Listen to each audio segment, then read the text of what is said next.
Welcome back for round 2 of the Publix Bolt City Showcase from Skinner Barco Stadium here in Jacksonville.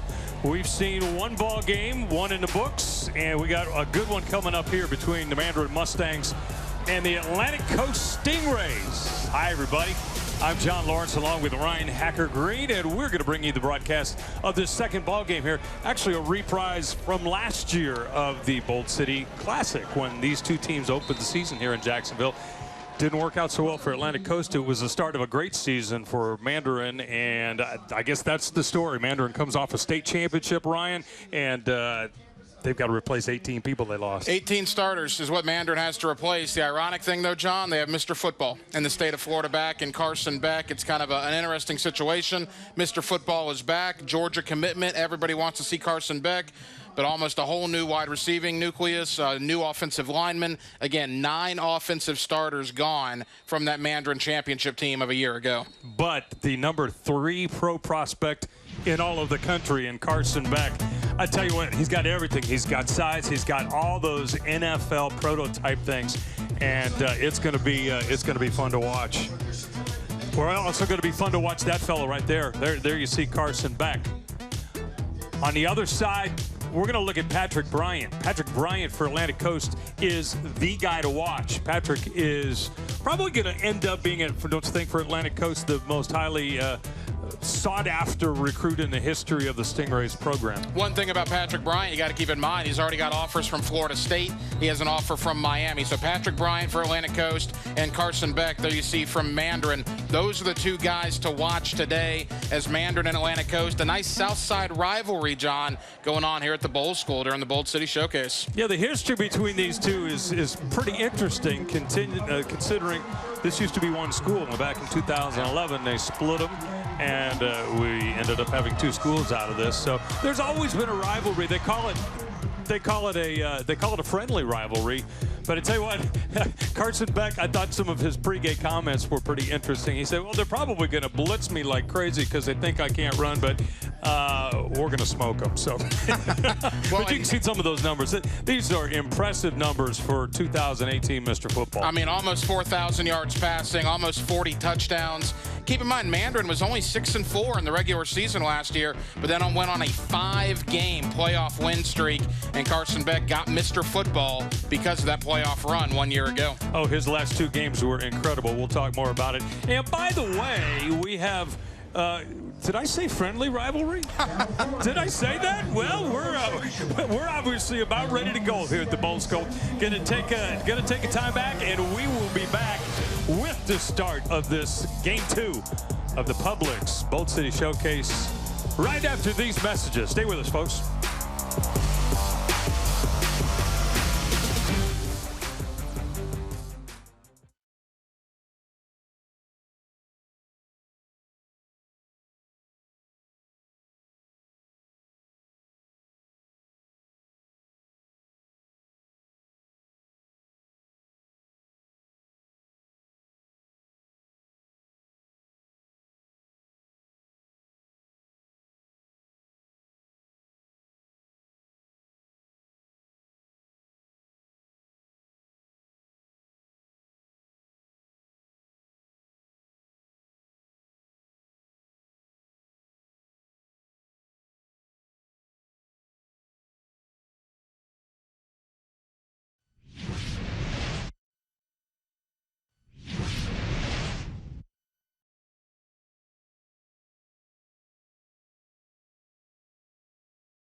High School 95 from the partners at high school across the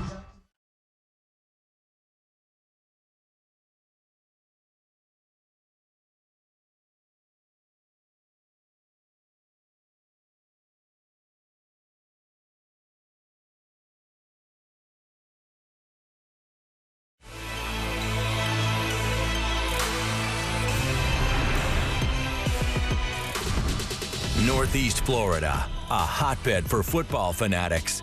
6 of the best local high school teams go head-to-head in an all-day Saturday showdown. Lee and Bartram Trail come together in a dual-county clash. Atlantic Coast and Mandarin renew their nationally recognized rivalry. And 2 of Jacksonville's most prestigious programs face off when University Christian battles Bowls. The college football stars of tomorrow shine bright in a River City rumble on the gridiron.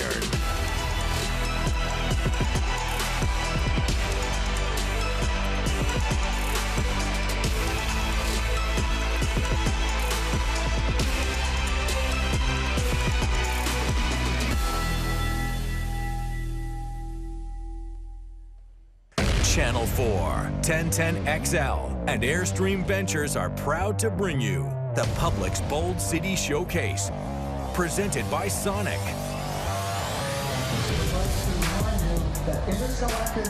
Yeah, welcome back to the Bowl School. We are just about set for football. And Ryan, I tell you what, that was one of the most spectacular things I've ever seen, to get about 110 football players off the football field and replace them with 110 new ones in 10 minutes. That's not a bad feat at all. Kudos to Airstream Ventures and everybody here running this event. Well, I can tell you, Alan Verlander and Joel Lamp are getting after it for Airstream Ventures. We've seen them all day.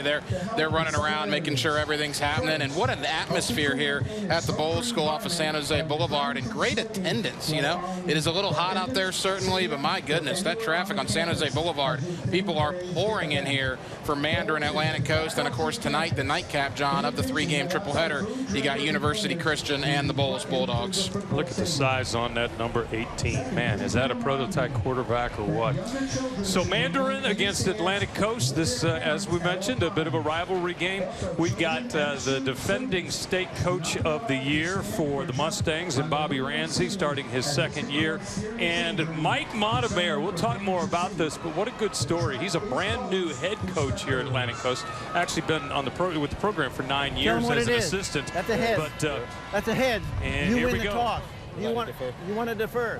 White team has won the toss, so and Atlantic will defer. Coast, Atlantic you Coast. have your choice to receive the football. We'll receive that one.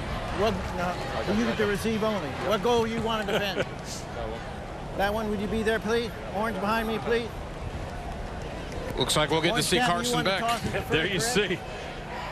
Atlantic Coast wins the toss. Receive the football. And that will okay, guys, let's go. Let's play. Them to defer, and the ball will go first to the Mandarin Mustangs as they begin defense of their Class 8A state championship.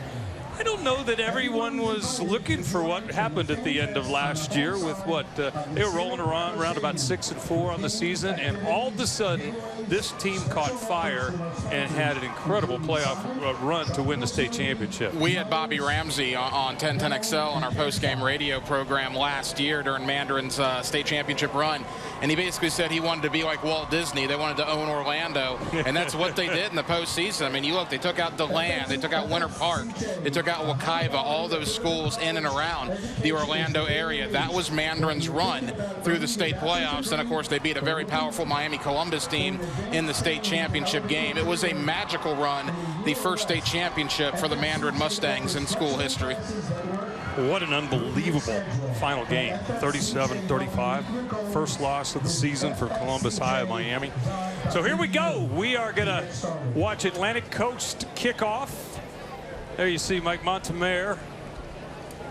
He just happened to play a little football just down the road at Mandarin High School not that long ago. This is one of the youngest head coaches in the Jacksonville area, and but he was a player at Mandarin High School and then a player over JU and a longtime assistant at Atlantic Coast in this year. He tries to rebuild what Kevin Sullivan built a few years ago. Well, I'll tell you, John, it's not like you don't know this, no pun intended, but you can tell you're getting a little old in this business when head coaches for big programs like Atlantic Coast are 5 years younger than you are. The kick will go by Brad Benwick and taken at the 5, and a nice return for Mandarin by Devin Lewis. He'll get it out just beyond the 25-yard line. And we will take a look at the starting lineup on offense for Mandarin High School and the Mustangs. You see Carson Beck. Look at those numbers. 3,500 yards, 39 touchdowns, only 8 interceptions. And he is arguably the #1 quarterback in Jacksonville in the state of Florida. As I said, the #3 rated pro prospect in the country. And he will head back into the shotgun. He's a classic pro style quarterback. And looks, throws, and he's going deep. A little bit long as he tried to hit Devin Lewis. Here's your starting lineup on offense for Mandarin, brought to you by the Florida Lottery, which has sent more than 800,000 students through the Bright Futures program. Tower, left guard. Nicholas Wilbur, center. Matthew Adams, right guard. Cale Peacock, offensive line. Cameron Daniels, running back. My trainer is Matt, running back. Johnny Ward, wide receiver. Devon Lewis, wide receiver. Jalen Smith, wide receiver. Tristan Riley, receiver. Chris Freeman, athlete. Trey Lawrence, athlete. That one goes up the middle, and Cameron Daniels on the carry. And Cameron will pick up about 5 yards. Cameron was the second leading rusher on the team last year. We talked a little bit. 18 starters, senior starters, left this team last year, and they are trying to replace that. And we have a 3rd down and about 5. Back. Now they'll retool, grab a new play from the sidelines. Of course, Carson committed to the University of Georgia. I'm sure there's a lot of Georgia Bulldog fans watching Channel 4 today wanting to see what the future of their quarterback position may look like. Jalen Smith to the right now, coming that way. Second receiver, twins to the left. They've got a screen. Oh, a nice play by a couple of defenders over that way. And that will go for a loss of about 4 yards here. Samuel Christopher, defensive end. Zach Crawford, D tackle. Walter Cox, middle linebacker. Terrence Fuella, outside linebacker. Montavion Scott, safety. Desmond Evans, DB. Emmanuel Guerrier, free safety. Jordan Williams, DB. Joshua Williams, DB. Again, sponsored by the Florida Lottery, and that unit just held Mandarin to 4 yards and 3 plays. Kudos to a very young Atlantic Coast Stingray defense, and we're going to hear a lot more of them. And I tell you what a big victory there for Atlantic Coast to get a stop on the first series. Punt coming by Mandarin. And that is partially blocked, very short, and picked up by Atlantic Coast. That is Josh Williams with the ball. Looks like we're going to have a penalty, though, John. I'm not sure if it's running or roughing the punter. Running into the kicker. So that'll be 5, and that'll not be enough for a first down. But Turn the kick. Got running into the kicker. And so obviously he did not deflect the ball. It looked like it was deflected. It went so short. But no, previous 5. So they'll give him, what, 5 yards, and it'll still be 4th down. They'll make it 4th and 1, I believe, right at the 34-yard line. I don't think you come out 29-yard line. Yep. Obviously a bad punt, so they want to keep the ball downfield. Very risky to go for it, obviously, at this point of the field, early in the ball game. So out to the 34. Well, yeah, if it's the 34, that would make it 4th and a yard. Actually, they said running into the kicker, but they just marked off 15. Oh, it's a personal foul. Wow. You know, you called it, John. That was a great moral victory for Atlantic Coast to get a 3 and out. And then, my goodness, a personal foul on the punt. Get Carson Beck back on the field for Mandarin, it looks like. Can we see that? Can we see a replay of that again? The official initially called it running into the kicker. And obviously it was roughing the kicker, the 15-yard personal foul. And here we go. Another chance for the Mustangs. They've got twins to the right and a handoff up the middle one more time. And that's Number 11, Martinez Smack with the run.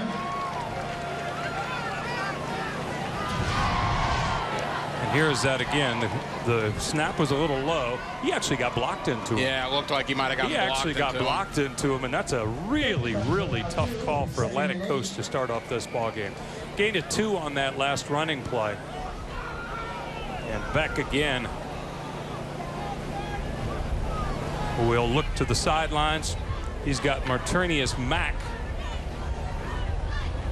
right next to him. Mack had the last carry, and Mack is stopped again. I'll tell you what, this young defense by Atlantic Coast is really playing well. That front line is Zach Crawford and Robert Bryant and Travis Batts.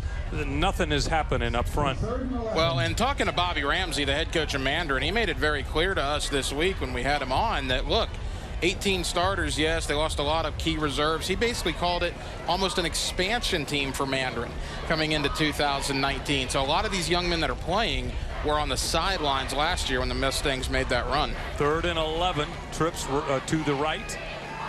Beck looks deep. Boy, he's got him. He's got Jalen Smith. And he dropped it. Oh, wow. Oh, boy. Boy, oh, boy, oh, boy. How pretty a throw was that by Carson Beck, though. Holy moly. That was perfect. He had Jalen Smith. Jalen with the wheels to get free. Now watch him. Look how open he is. Waiting, waiting, waiting over his shoulder.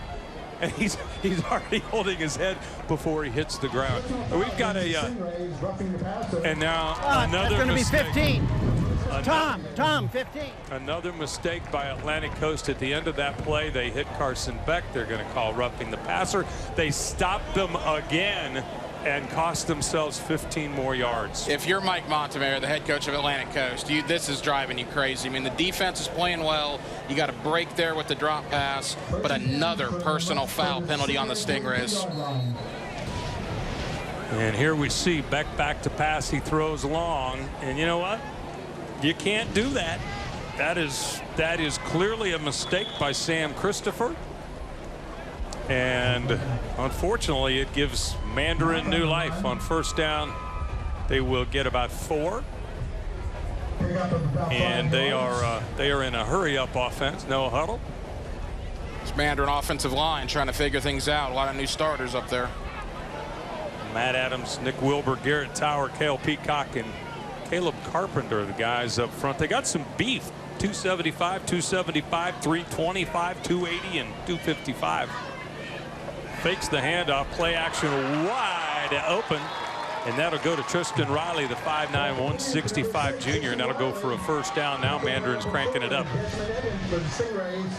Yeah, Bobby Ramsey had singled out Tristan Riley earlier this week, John, as a guy to watch out for today. He said he's had a very, very good preseason. Desmond Evans not quite able to make the tackle, so the 1st down at the 25. Again, play action, and Beck will have to improvise, and that didn't work so well. Yeah, his quote was, "What did he expect from this game?"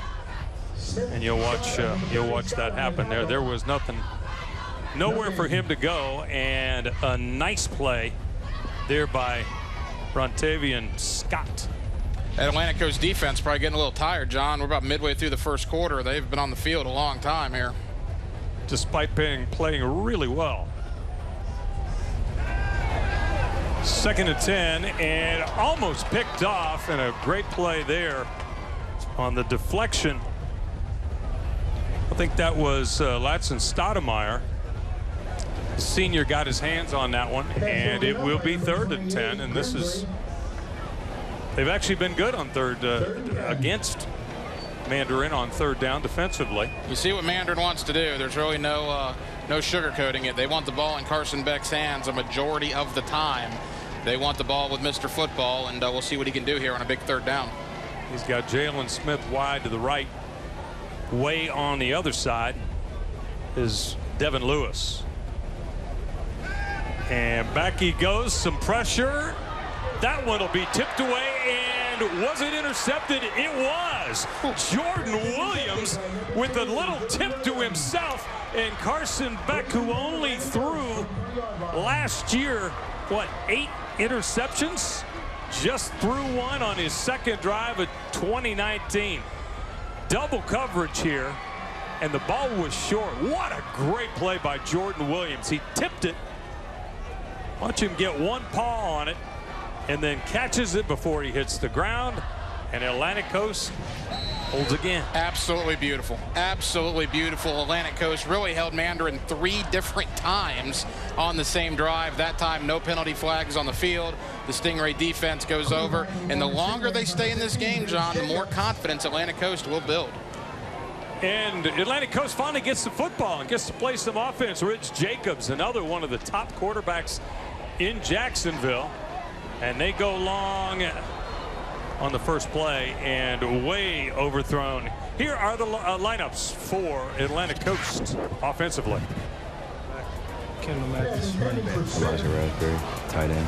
Pat Bryant, wide receiver. Jordan Smith, wide receiver. Ezra Barbie, wide receiver. Ja'Kaius Pippins, lineman. Michael Gloss, the offensive guard. Garrett McAndrews, center. Jamal Bowen, right guard. Walter Rosas, right tackle.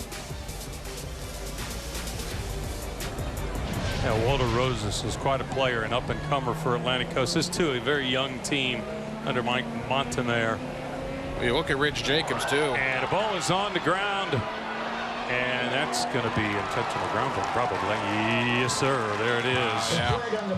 And there was nothing happening for Jacobs, and he just chucked it out to his left, which you can't do because there was nobody out there. Illegal grounding of a forward pass. And that all started with the bad snap. Bad snap. That'll cause you death many times. We saw a lot of those in game 1 here with Bartram and Lee. I'm seeing it again. Maybe some early season jitters by some of these young players along the offensive lines. Game 1 of the regular season.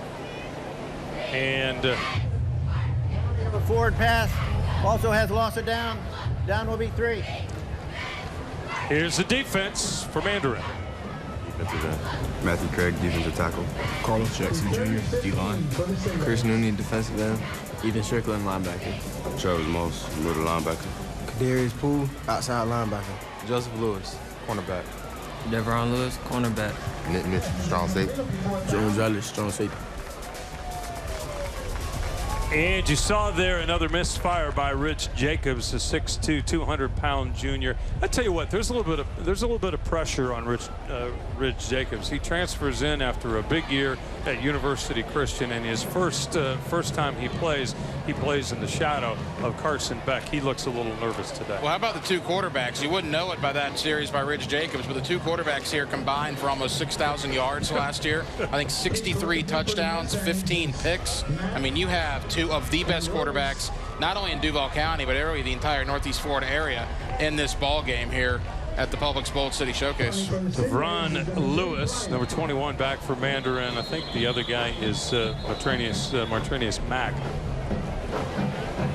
And we are going to get our first clock stoppage here. Flag on the play, a delay game against the St. Reyes. Okay, so ready to go on the punt. Mandarin should get really good field position here. Atlantic Coast backed up, shadow of their own goalpost, trying to punt it out of there. And it looks like Patrick Bryant back there to punt, and that helps a lot because you had challenged me before the game to pronounce number 95's name, which was something like Circe Hickska. There we go, and that one is again going to be fairly short. Not a bad Stingray bounce, though, and it'll go back to the 46-yard line where Mandarin will go back to work offensively in great field position. How about Patrick Bryant, the best player on the Atlantic Coast offense, or at least the best skill possession player, is also their punter. Yeah, just go ahead and punt it for you, too. Yeah. If you want Best athlete, hey, if you can do it, knock yourself out. All right, with the clock stopped at 6 minutes and 20 seconds of the first quarter, it is time for a Sonic hydration break. Quench your thirst at a Sonic drive-in with a frozen slush infused with a Red Bull. We'll be back to the action in just a moment.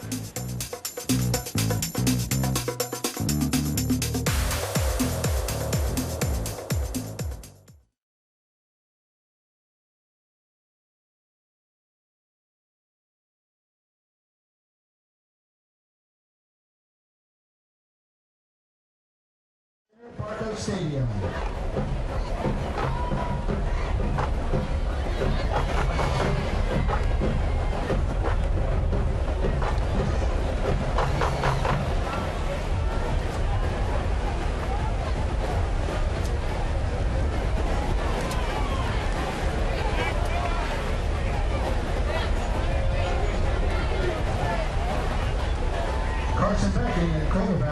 Mustangs.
The Pro School is proud to host the Public Sports City Showcase presented by Sonic.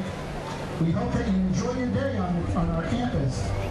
Back we are at the Bolt School on the south side of Jacksonville. The Publix Bolt City Showdown. Mandarin gets a third offensive possession. Carson Beck 2 out of 5 in the early going. That one comes around from the left end and does not go very far at all. Chris Freeman gets the carry, and I don't think he got anything. No, it looked like he slipped down making the turn there on the wide side. And look, the Atlantic Coast defense held strong the first series. Their offense didn't do him any favors, though, as Mandarin starts in plus position here. You don't want to give Carson Beck this kind of field position. No, you don't give him a half a field and find much success very often. Second down and 10. They really have had quite a struggle offensively, but again, as we told you, 18 starters gone. They lost their top 5 wide receivers. There's a good play, though. Tristan Riley has been the guy, and nobody's going to catch him to the end zone, and they're going to say he's just short. Wow. They're going to say he's short by about 4 inches. He might be short by about a credit card down there. Tristan Riley, who caught the first 2 passes of the day, you mentioned he's been the guy who has really come on to get his swinging out. A great block there. And Tristan is on his way. Let's see. It's close. Yeah, it's close. Very, very close. But they're going to say short. So Tristan's going to not get the 46-yard touchdown reception, which kind of stinks. That's a lot of what Mandarin did last year. Carson Beck would get his wide receivers the ball in the flat. They would make plays, just like Tristan Riley did right there. They mark it actually at the 1, and Beck on the keeper really got blasted. He did not get in either. I don't know if I'd be running quarterback keeper with Carson Beck in game 1 of the regular season. I'm not sure about that. On 1st and goal, to put his head down and Hey, but you know what, though, to Carson Beck's credit, and I know a lot of people that know that young man very, very well, he is a competitor, John. I mean, I'm sure that he probably wanted that opportunity. I wouldn't be surprised if they don't do it again right here. That's the type of competitor, the type of kid Carson Beck is. He is fiery. They also say he is an elite processor. So in other words, his mind is constantly going. He sees, he thinks, and he's just going to do it again. And this time I think he's going to get into the end zone. Touchdown, Carson Beck. And Mandarin has their first touchdown of 2019. You called it. We'll just run it up the middle with our big fella. Yeah, I mean, look, and you talk about the beef on the Mandarin offensive line. You're 1 yard outside of the goal. Obviously, it would have been very, very tough for Atlantic Coast to stop that 4 times in a row. Atlantic Coast got him once, couldn't get him a second time. I don't have a 93 on my roster, but I believe that's Hudson Levine, the kicker from last year. 43 of 56 on extra points, 7 for 9 field goals. He'll get a hold from Joseph Lewis, and well, it doesn't have to go high. Yeah, doesn't have to be the prettiest thing if it goes over the crossbar. And that's kind of all it needed, up and over. And there you see the keeper. Not a lot of push by the offensive line by Mandarin, but he found a little crease and got into the end zone. All right, we're going to throw it down to Ter Lagerman, and check out what's happening on the field. Yeah, guys, you've been talking a lot about Carson Beck, and he says this game and his entire senior season is going to be a grind. He is among the most coveted quarterback prospects in the nation. Last season, he passed for 3,546 yards, 39 touchdowns. As you know, he was voted Mr. Football, becoming the 7th area player to win that prestigious season-ending award. He joins that list of local high school legends, including running back Frankie Franklin from Sandalwood in '95, running back Leon Washington from Jackson in '01, quarterback Tim Tebow from Nice in '05, running back Derrick Henry, Yulee 2012, quarterback DeAndre Johnson from First Coast in 2014, and quarterback Nick Tronti from Ponte Vedra in 2016. And if you've seen anything from him today, you know that Beck doesn't balk under pressure. Guys, back to you. Thank you, Tara. And she just saved you a trivia question that I was going to ask you to name the other people who have done what Carson Beck did here in Jacksonville. That, by the way, returned by Malcolm Seaborn not too far. And again, the field position is not working out well thus far for Atlantic Coast. They are buried pretty deep. And when you're an underdog like Atlantic Coast is, you're a young football team with a young football coach, you're down 7-0, you didn't have a good success on your first drive. John, the Stingrays need to do something here. If they get a 3-and-out again, get Mandarin good field position again, this could get a little out of hand early on. Well, Rich Jacobs, I think, just needs to take a big, deep breath and settle down. As a sophomore at UC last year, he threw for 2,138 yards and 24 touchdowns. He's got plenty of ability. And that one is, again, a nervous short out to his favorite target, Patrick Bryant, II. And he has not even been close. He's been two passes way long, one to nobody that he got called for intentional grounding, and that one was way low. And look, I mean, it's a television game. The game is being broadcast on the radio. There's a lot of fans here. This is a big atmosphere for a lot of these kids, John, and it's interesting to see who's handling the pressure well and who's not handling the pressure well to this point. So 2nd and 10 for the Stingrays, trailing 7-0. One man in the backfield, and he's got some running room. Big pop at the end of that play. That was Kendall Mathis. He is their starting running back. And there you see Rich Jacobs, the transfer from University Christian. Had a good year last year with University Christian, no doubt about that. Like we said, he and Carson Beck combined for nearly 6,000 passing yards last year. So we got a couple really good QBs in this game today. Oh, yeah, and 63 touchdown passes. Oh, yeah, never mind the 63 touchdowns. That's right. Kendall Mathis, a 5'8", 170-pound sophomore. Got him 8, and there's a great play, and that's what you do. You get the ball in the hands of your star, Pat Bryant. Got him on the crossing pattern. That was his best pass of the day, and that was good for about 15 yards. You know, we talk about Carson Beck being the highlight of this year's class in 2020. Pat Bryant, a 2021 prospect. That's why he is going to be the guy we're talking about next year, leading that 2021 class here locally. Back to pass again. Jacobs in trouble and thrown down. That's Kadarius Poole, the 5'11" senior, got into the backfield in a hurry out of his linebacking position, and just as quickly as it looked positive, and look at him just come through almost untouched, and Jacobs goes a-flying. Football can be a simple sport sometimes, John. When you bring more guys than the offensive line can block, that usually will bode well for the defense, and Mandarin caught Atlantic Coast there in a blitz, and Mandarin got home, and now Atlantic Coast finds themselves in a deep, deep hole. 2nd and 21. I'd be looking for number 3. He's wide to the left. Got twins both right and left, and a blitz.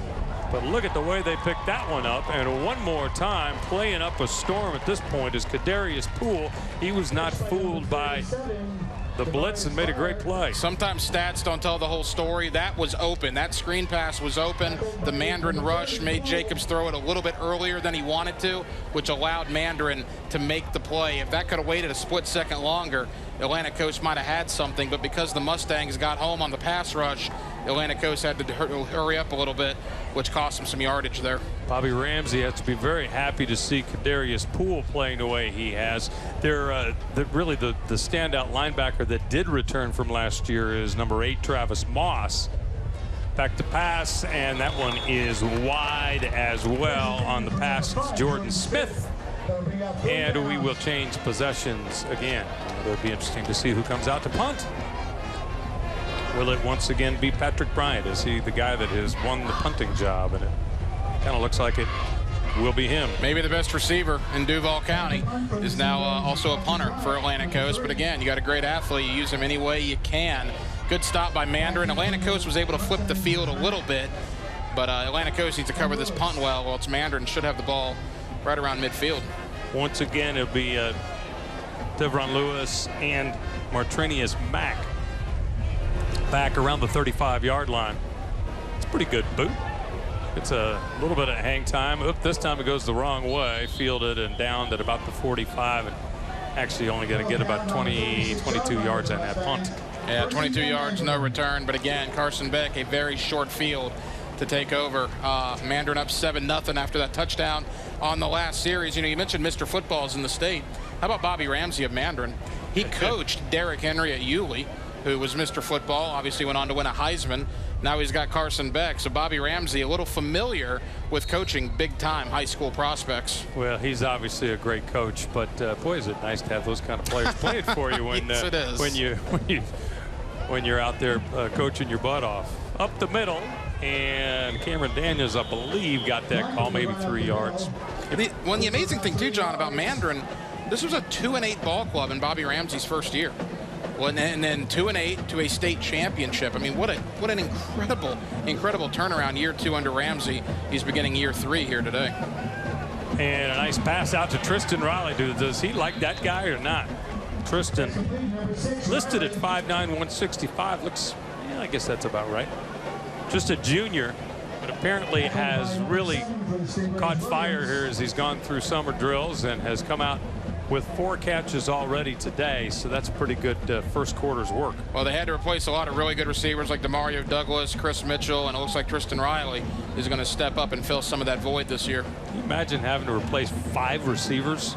Uh-oh, and that one could go the other way. Picked off, and that time it's Josh Williams, and 2 early interceptions in the first quarter against Carson Beck. He timed that perfectly, almost took it back to the house. Boy. I don't know. That doesn't look like a miscommunication, John. That just looks like Carson Beck did not see that defender. I thought it might be a miscommunication on the wide receiver's part. There was a receiver there. No, the defender just made a play. Josh Williams jumped the route, 6-foot junior. And that is a potential game changer here with a minute to go in the first quarter. Wow. How about Carson Beck? We mentioned, what, 8 interceptions all of last year. He's got 2 in the opening quarter of 2019. Against a very young defense.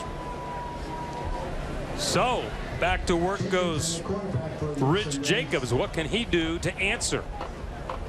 It'll go up the middle, and no gain whatsoever. Kendall Mathis maybe got one. Mandarin defense is replacing 9 starters as well. All the attention was on Carson Beck last year, and with good reason. This Mustang defense, though, came up big. Even though they allowed 35 points in that state title game, they made some huge plays down the stretch, some big tackles that prevented Columbus from tying that ball game up. So this Mandarin defense last year certainly was a big part of their state championship run.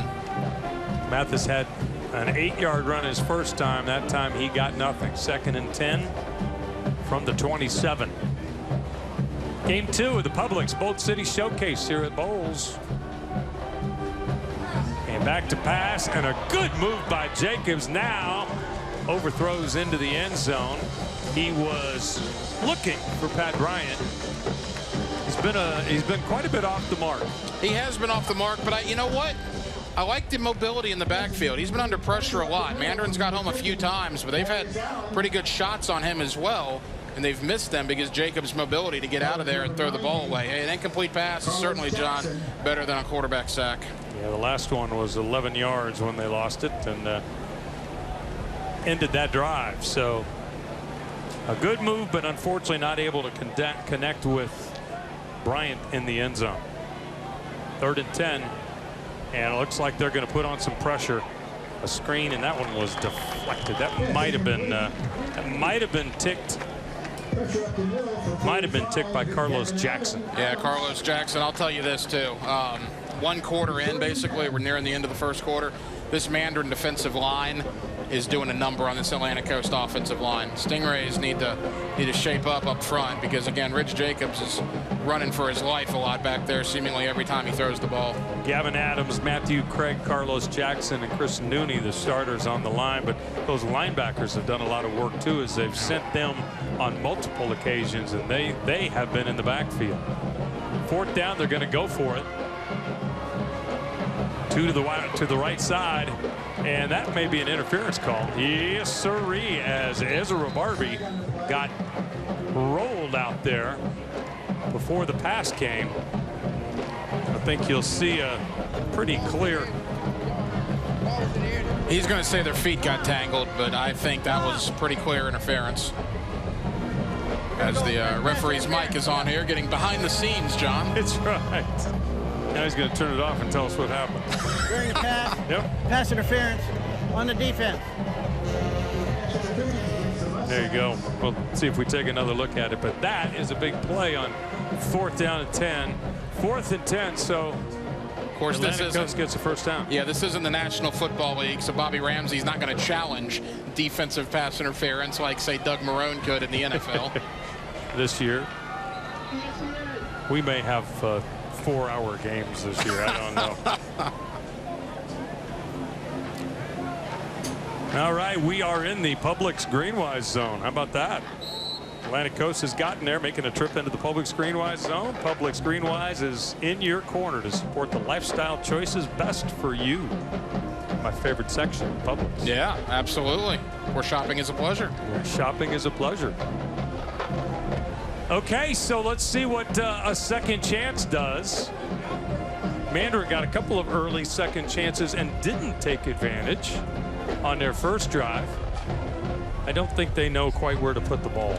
If you were to tell Atlantic Coast 30 minutes ago they're going to have 2 interceptions off of Carson Beck, they'd be pretty happy. Yet amazingly still Mandarin up 7-0. So this is big for Atlantic Coast. Now deep in Mandarin territory, trying to punch this ball in and tie this ball game up. You know, this is one of those classic situations where you've got an underdog team, a team that lost 39-7 a year ago, and in a position to do something. They've got to do something. Yes. They've got to get this in the end zone, say, you know what, this game is not over. We are going to make this a ball game. But okay, so now they're going to say that was not enough for the first down, and it's going to still be 4th down. Wait. So defensive pass interference. But it's at the 29. What that'd be half the distance to the end zone, correct? And they're actually at the 18. Atlantic Coast head coach Mike Montemare certainly wants an explanation on this. So that would have been.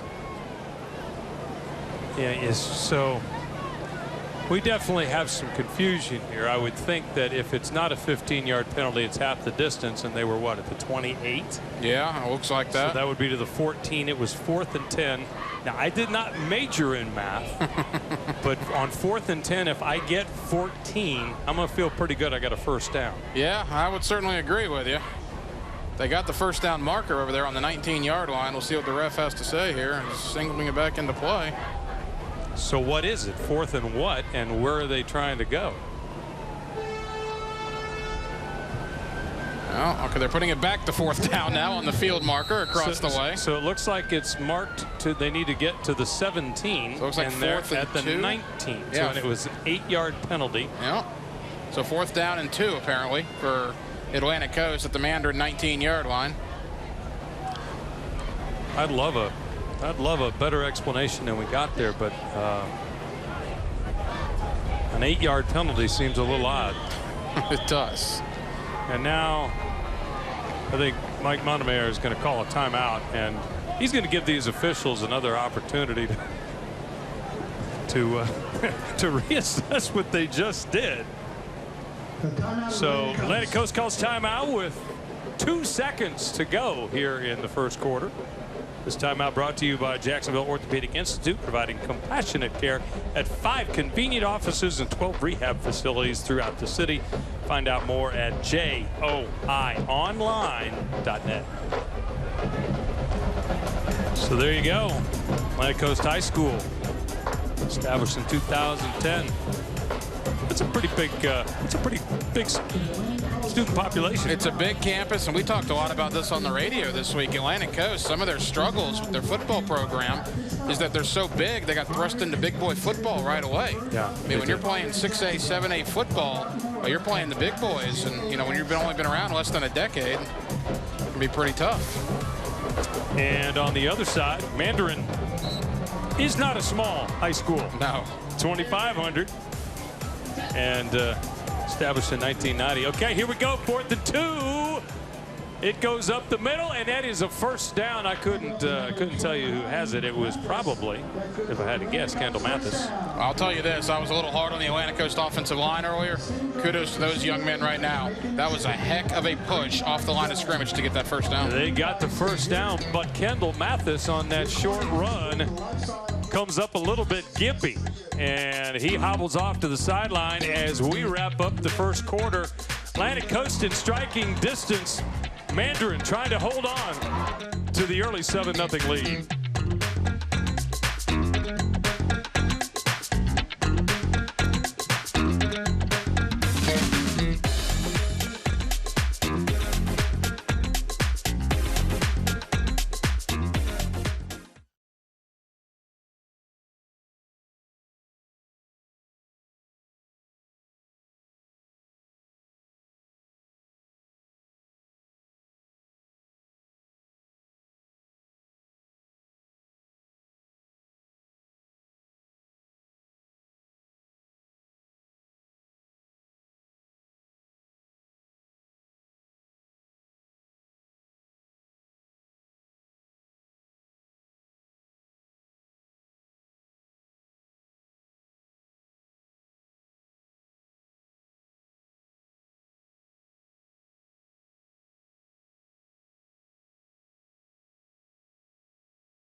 And we are back as Rich Jacobs will bring his troops to the line. He's got Kendall Mathis.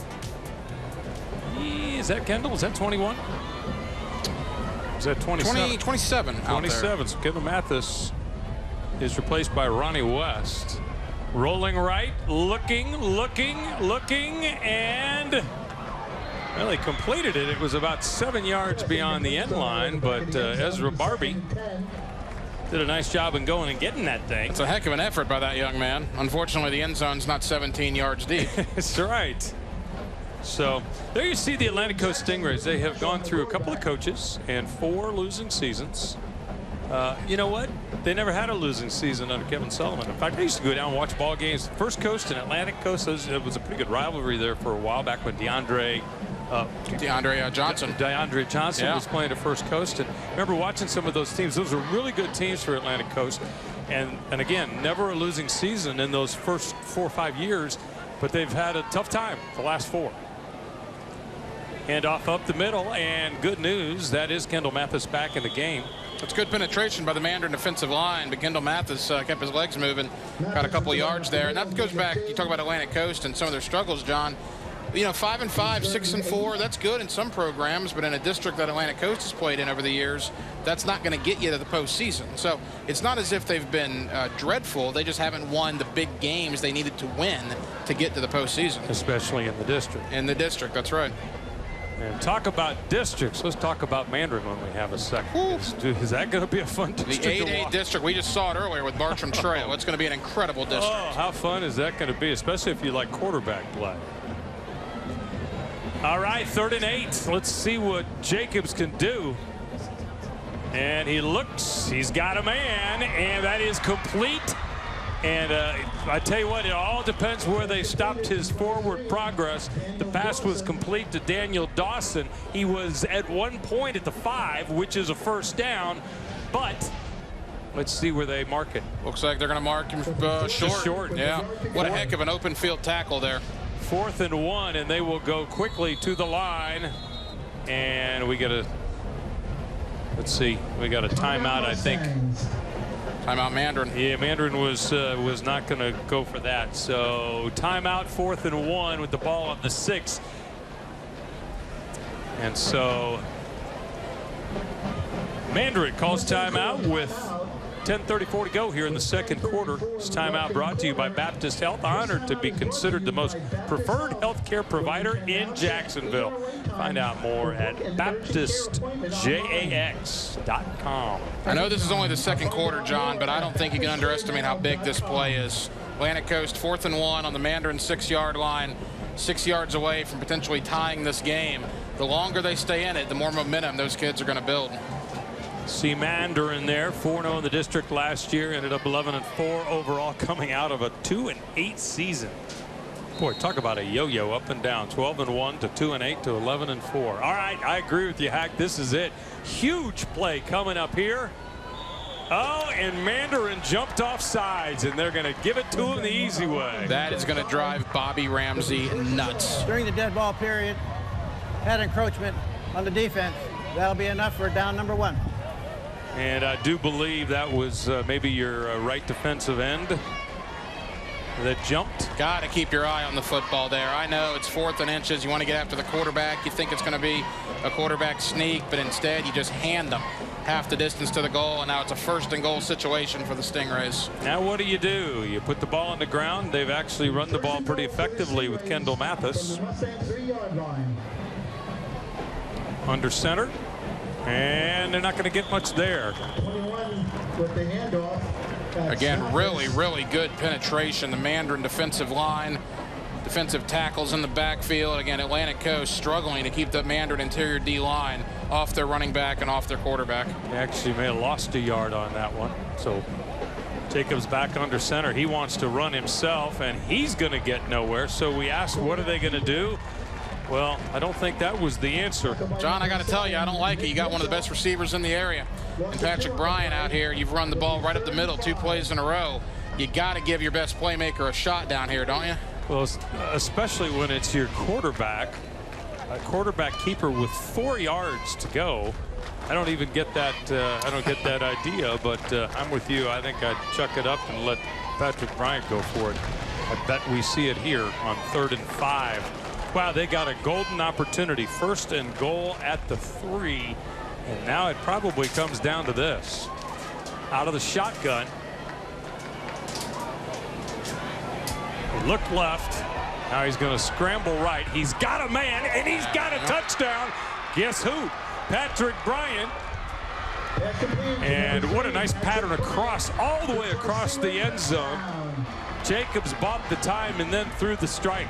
We'll get another look at it, and makes those folks happy for the first time here today. Look at the job by the offensive line there. Great job by those young men. Jacobs has time, rolls out. Beautiful throw, beautiful catch. That's the way you do it. He waited for him to clear. He got it to him in the back of the end zone. It's a 7-6 game. And Brad Benwick in to attempt the extra point to tie it. And it's blocked and picked up. And I think Mandarin wanted to go for 2 points the other way. Joseph Lewis on the block, got around the right end. Let's take a look at this touchdown. Yeah, the line did an awesome job, and then a nice job by Jacobs to roll. You can't cover a guy all day, and when you have that much time from your offensive line, Pat Bryant had time to get open. Jacobs found him for the score. They had two guys. They had two guys covering him, and it just didn't quite work. And Jacobs, great work on the move. And we got a ball game. We got a ball game. Atlantic Coast fans can cheer. And tell you what, that was a good job to get down there. They had their backs against the wall a couple of times. The block extra point, though, that's got to be a little bitter tasting for Atlantic Coast. Maybe that doesn't mean a whole lot now. File that one away about 2 hours from now, and we'll see what happens with that key extra point block. And he was untouched off the right end too. You gotta do a better job than that to give your kicker a chance. So, well, now we do see. Let's see. Brad Benwick to kick off, just a sophomore. I'll tell you, John, I think the high school community here, Mandarin 7, Atlantic Coast 6 in the second quarter, that'll open up some eyes. That will open up some eyes. Kind of like Bartram Trail 48, Lee 20 in the first game today. Yeah. There is the kick taken at the 15-yard line. And Martranius Mack slips. And a late flag thrown on top. They can say somebody jumped on him once he was down. I think we might have a block in the back. I thought it was a block in the back when I saw it. Yeah, I think you're going to be right. Receiving team.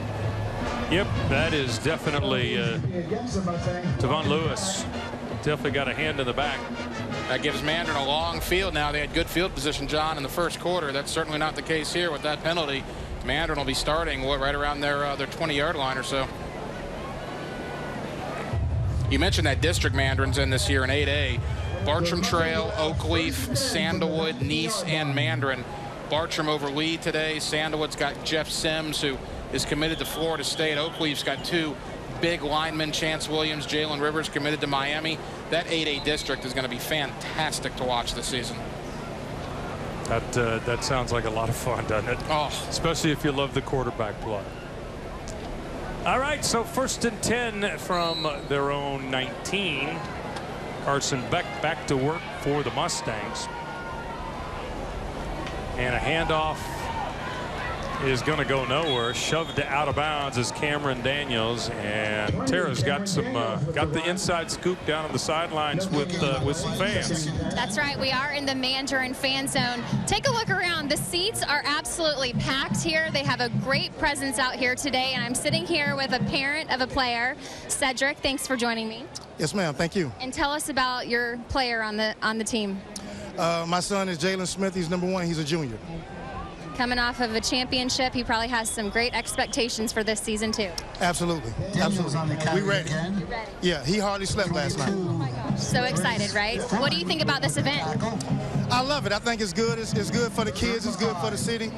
I mean, I'm really enjoying the atmosphere, and everybody's having a good time. Okay. All right, guys, back to you. Thank you much. Cameron Daniels got 5 on that play. Jalen Smith, number 1 for Mandarin. And he's out to the right-hand side. And that one is complete, or did they say it was out of bounds? Said he bobbled it, so that looks like that's going to be a 3-and-out for the Mustangs. They're going to have to punt it away, John. So the Atlantic Coast is going to get the ball. Pretty good field position, only down 7-6. And we also have a flag. We'll take a look. Johnny Ward was the one out in the flat. Let's see what they end up calling. It was a 3rd and 5 play.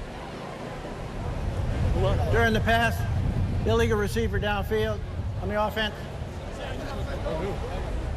Okay, which they will decline. And you probably don't want to get that microphone too close to the players. You might hear some things you're not supposed to hear, John, if you know what I mean. And he was wide open.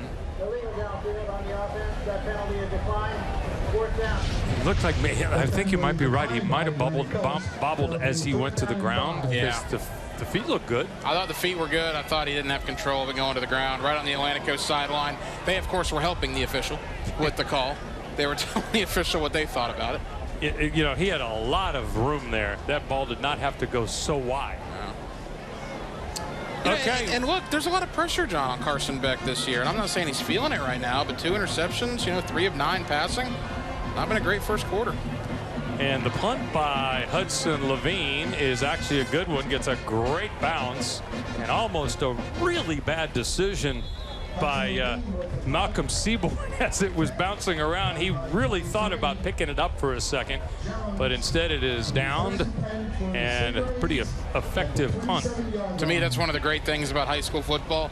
These kids want to make plays. If you go back to game 1 here today, Bartram and Lee, there were 3 different plays where they were kept lateraling the ball, trying to score. Sometimes you just gotta take the ball, get to the ground, and live to fight the next play. There you go. The schedule for Atlantic Coast this year: Bishop Kenny at home next week. Bishop Kenny up against Fletcher last night. Yeah, Bishop Kenny who fell 34-14 to Fletcher one night ago. At Ed White, then Buchholz, Terry Parker, Fletcher. And now they're going to lose big yardage on this play as they tried to get around the end, and that was Mathis one more time, and there were a lot of guys in on that one. Yeah, ridiculous penetration in the backfield. Those Mandarin front 7 boys, they are getting after it right now. Not a lot of places for the Atlantic Coast running game to go. 4 guys in on that play, including Travis Moss. You seemingly are calling his name a lot. Travis Moss, to me, is a guy that's getting it done today. He has had a lot of plays in the backfield. 3rd leading tackler a year ago, had 6 tackles for loss, so the profile fits. 2nd and long, little screen pass, and big hit there by Carlos Jackson. Boy, and that was Ronnie West who got the reception and got a few yards before he just got waxed by Jackson. That's the 2nd time Jackson's done that. Carlos Jackson's bringing the lumber today. Yeah, that is a big-time player. Carlos Jackson, as a sophomore last year, had 19 tackles, a couple tackles for losses, and a couple of sacks. So you see why Bobby Ramsey had some optimism. A lot of these kids are very young, didn't play a whole lot last year, but the experience they got, even on the practice field, very beneficial for these Mustangs coming into 2019. Boy, 3rd and a mile, 15. Jacobs slings it, up in the air, and boy, did he get lucky there. Closest to the interception was Devron Lewis. That ball went straight up. If that's the Jacksonville Jaguars, that is intercepted 100 out of 100 times. Particularly if it's Blake Bortles, right? That's for sure. Boy, that went up, and there were 4 guys back there. Look how high that went, but nobody quite able to get to it. So Atlantic Coast gets a break on the deflection. I'll tell you, watching that replay, I think Mandarin got a break. There was a potential late hit there that the referees missed. If I'm Mandarin, I'm very thankful I did not get called for a personal foul on that play. That was a late hit. Well, with the clock stopped with 6:33 to go here in the 2nd quarter, it's time for a Sonic hydration break. Every night you can take a break after 8 to enjoy Sonic Nights with half-price milkshakes. Back after this.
I'm pretty impressed by the crowd. I'm pretty impressed by the attendance. There's a lot of people.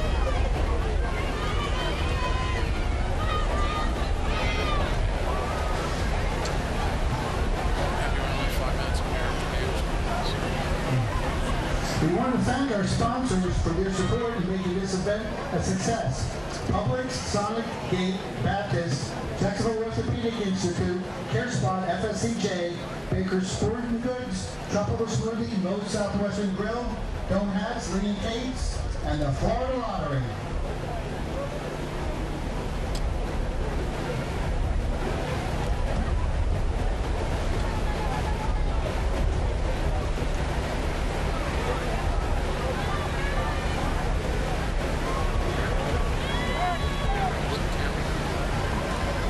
What we're going to talk about.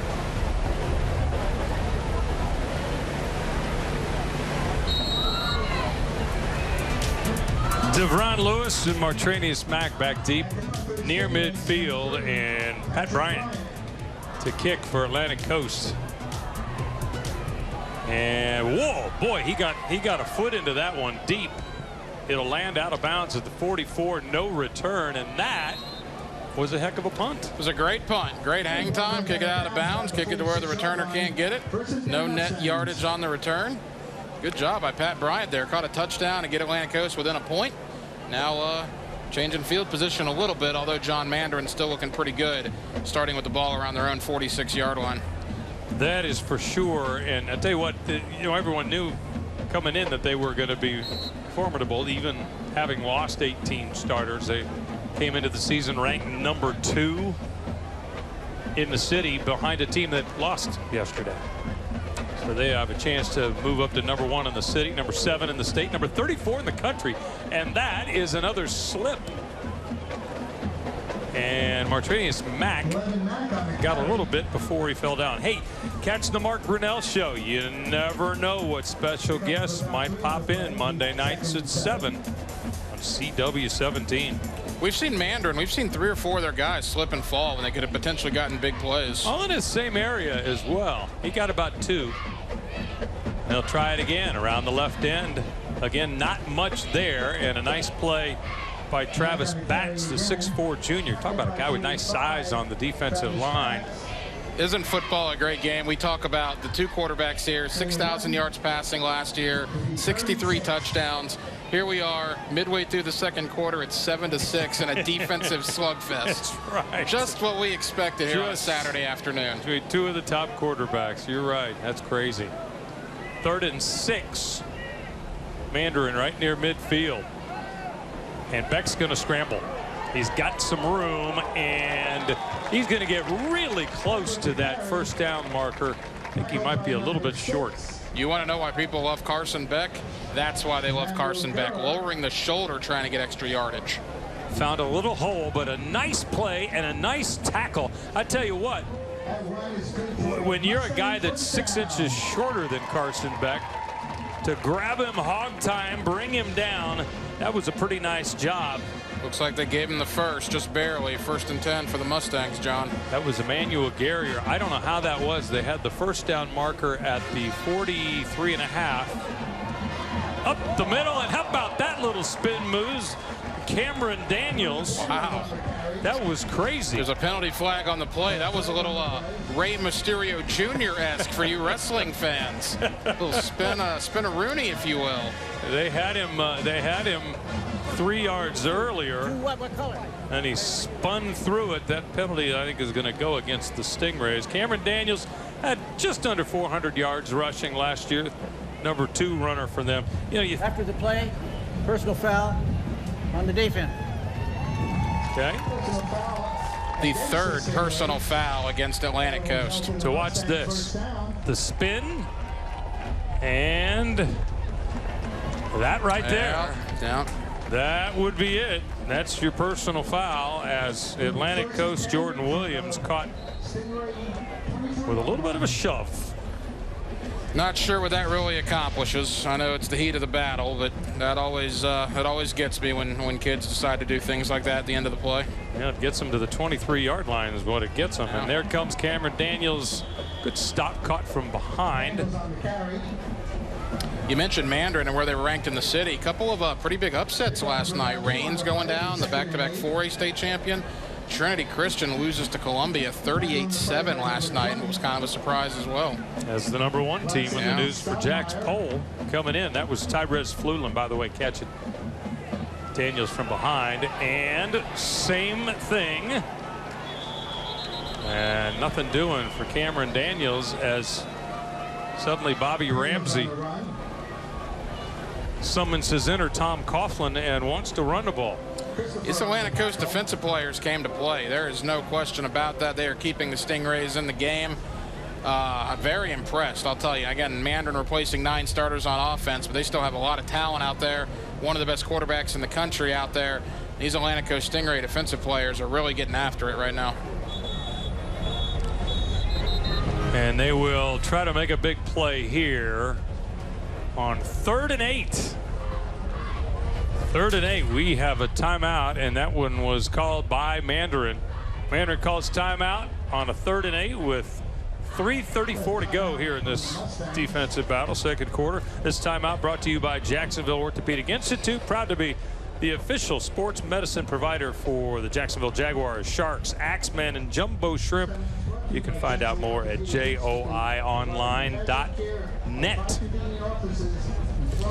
And I'll tell you this too, John, the Mandarin championship run that they made a year ago, what a great run it was. I knew people that really weren't high school football fans. Maybe they went to Mandarin High School, but they all got into it. Mandarin kind of captivated this city a little bit last year. In fact, we had our holiday party at the radio station, and we got the package to where we could see the game that night being broadcast because so many people that worked with us on the radio wanted to watch Mandarin play for a state title. And I tell you what, Carson Beck was unbelievable in those last 2 games. They beat Sarasota Riverview 45-31 in the state semis. He had a 128 quarterback rating. Then all he did in that championship game, 25 for 36, 330 yards, and 5 touchdowns, a quarterback rating of 137.7. Oh, man.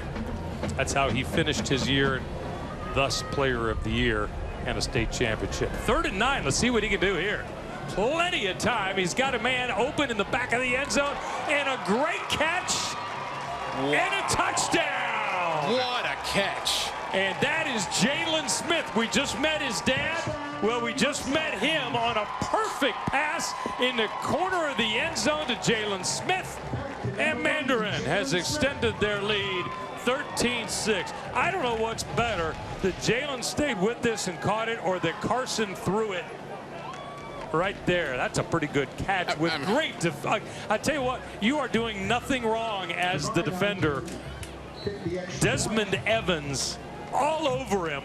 Now, if you're the defensive back, Desmond Evans, nothing to hang your head about there. You did your job. Carson Beck just made a phenomenal throw. Extra point up and good. What a catch. That was big time. Brad Benwick adds it 14-6. A Sports Center top 10. Eat your heart out on that one. No, I think the star of that play was actually Jalen Smith. That ball was a little bit short, and he went back and got it and wrestled it away from the defender Desmond Evans, and wow, nice job, Jalen. Not only that, he kept his feet in bounds too, or his foot in bounds, because he's obviously looking at the ball but had the presence of mind to get a foot in to make the touchdown count. Beautiful throw. We'll see how Atlantic Coast responds here. 14-6, 3.5 to go before halftime. And Tara Lagerman, nice job picking out Jalen's dad to interview before he made the amazing touchdown catch. 1 catch for 22 yards. You think that makes up for that drop on the first play? He did have a 46-yard touchdown on the first play of the game if he hadn't dropped it. He did. And the thing about Carson Beck, too, you know, I talked to him. Remember, he was at Providence his first 2 years, and I talked to him when he transferred to Mandarin. Said he wanted to prove himself with bigger football. Providence was 3A, Mandarin was 8A. That's why he made that decision to go to Mandarin, and you see it's reaping big benefits for him. I think that worked out then pretty good for him. A little bit. And on the return for Atlantic Coast, Daniel Dawson will get it out to the 27. Okay, now we have another one of those drives. You got to stay with these Bulldogs. You got to go and you got to show that you can do something. And I think that it is time for Rich Jacobs to make a move here. I think he has got to find his mark. Yeah, they like points, John. There's no question about it. you don't want a 3 and out. I'm okay with running this clock out, getting a couple first downs, going into the locker room, 14-6.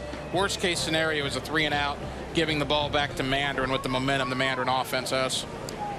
Jacobs only 5 for 12 for 37 yards in this half. Yeah. Under center, handoff up the middle. I'll tell you what, I like this sophomore. We've got a ball loose, and we've got it going the other way. Mandarin's got the football, and I believe it's in the hands of Ty Baker. And I was just about to say a great running by Kendall Mathis, whose feet never seem to stop. But on that one, it cost him as he loses the football. Ty Baker comes up with it, and it's 1st and 10 in beautiful field position at the 20-yard. 9th grader Ty Baker. I mentioned a 3 and out would be a bad situation. Well, a fumble is an even worse situation. So now Mandarin set up deep in Atlantic Coast territory, and that's a situation trying to get more yardage, John. Yeah. Mandarin just rips the ball out of there. It was, I mean, he was doing what he's supposed to do. He keeps his feet going, and somebody got a big paw in and ripped it out. And Ty Baker, I've got him as a sophomore, but he's a youngster. 1st and 10 at the 20, and Carson Beck back to work with a chance to up his team's lead to a couple of touchdowns here before the half. And this is kind of the worst case scenario you just described, except you were talking about the 3 and out, not the 1 run and out. Dead ball foul, delay a game on offense. Wow, delay of game, back him up 5. John, if I'm Mandarin, I go for the end zone here. I go for the jugular. Quick turnover, defense back out there for Atlantic Coast. Maybe a little shell-shocked after that Jalen Smith touchdown. If I'm Carson Beck, I go for 6 right here. He's got Jordan Smith out to the left on the other side. I'm sorry, not Jordan Smith, that's Baker. And that ball is on the ground, and Beck goes down to get it, and they're going to lose 4 more. So 5 on the penalty, 4 more on the bad snap. And suddenly, Mandarin's moving the wrong way. Yeah, kind of best case scenario for Atlantic Coast there. Had to be pretty shell-shocked after the fumble, but now Mandarin looking at what, a 2nd and 19, it looks like. From the 29, Cameron Daniels stands next to Carson Beck. Trips to the right side. He's looking that way. He's got pressure, going to throw a screen instead to Daniels, and really nice coverage there. First, I think the guy who really made the play was, I think it was 50. Looked like 57. 57 is what it looked like to me, and that is Jabari Anthony. He stopped the play, and then the tackle made shortly thereafter. And 3rd and 14. This Atlantic Coast defense is pretty, what I like about them is they don't panic. They still have things in front of them. Pretty resilient group, this bunch. What, they've been beaten twice. 2 big plays. 2 big plays. Other than that, now trips to the left, including Tristan Riley. He's the one in motion. Now he's in the slot between the 2 guys. And now we're going to get a new call from the sidelines. And 3rd and 14 goes like this. He's looking. And now he's running. That's not going to go that well. And tackled out of bounds. And this drive will end quickly, or at least will bring up a 4th down. Here's the view from our Lee and Cates glass chopper cam. With Lee and Cates glass, you can see a big difference. How about that? Beautiful. I wondered what that chopper was doing, just hanging up there when I was walking here. Wonder if that chopper wants to give me a ride home in a little bit. I think I might have been parked near Bay Meadows. It was a little bit of a walk. Here we go. They go for it on 4th and 10. The throw almost intercepted. Getting his hands on it for Mandarin was number 30, Rontavian Scott, the linebacker. And just like that, Mandarin turns the ball over, wastes an amazing opportunity to almost put this ball game a bit away here in the first half. Yeah, file that one away too for when we get into the 4th quarter, because again, that would have been very easy for Atlantic Coast to feel sorry for themselves. Mandarin gets the ball, great field position. That delay of game though, John, might have thrown everything off for the Mustangs. You get a delay of game before you even snap the ball. That probably derailed what Mandarin had going there. Yeah, I was going to say, do you take a knee here and just take it 14-6?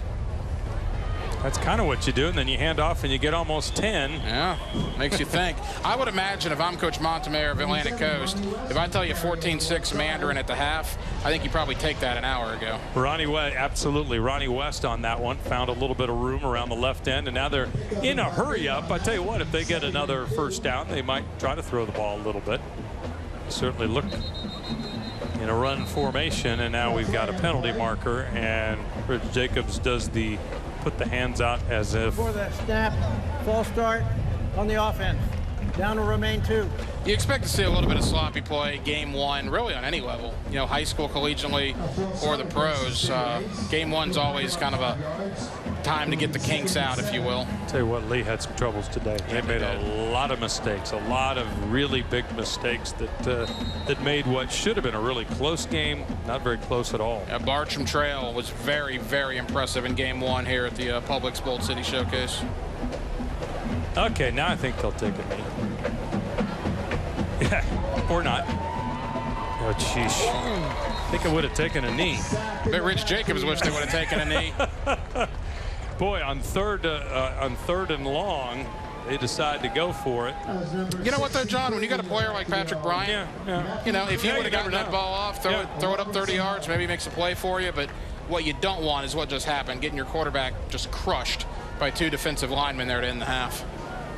And the clock is ticking out. I tell you what, if I was Mandarin and I had a timeout, I think I would have used it, but maybe they don't. That'll be it, the first half. And a little surprising. Who would have thought it'd be 14-6 and it'd be a defensive battle? Who would have thought Carson Beck would have 2 interceptions? Yeah. And who would have thought that right there at the end?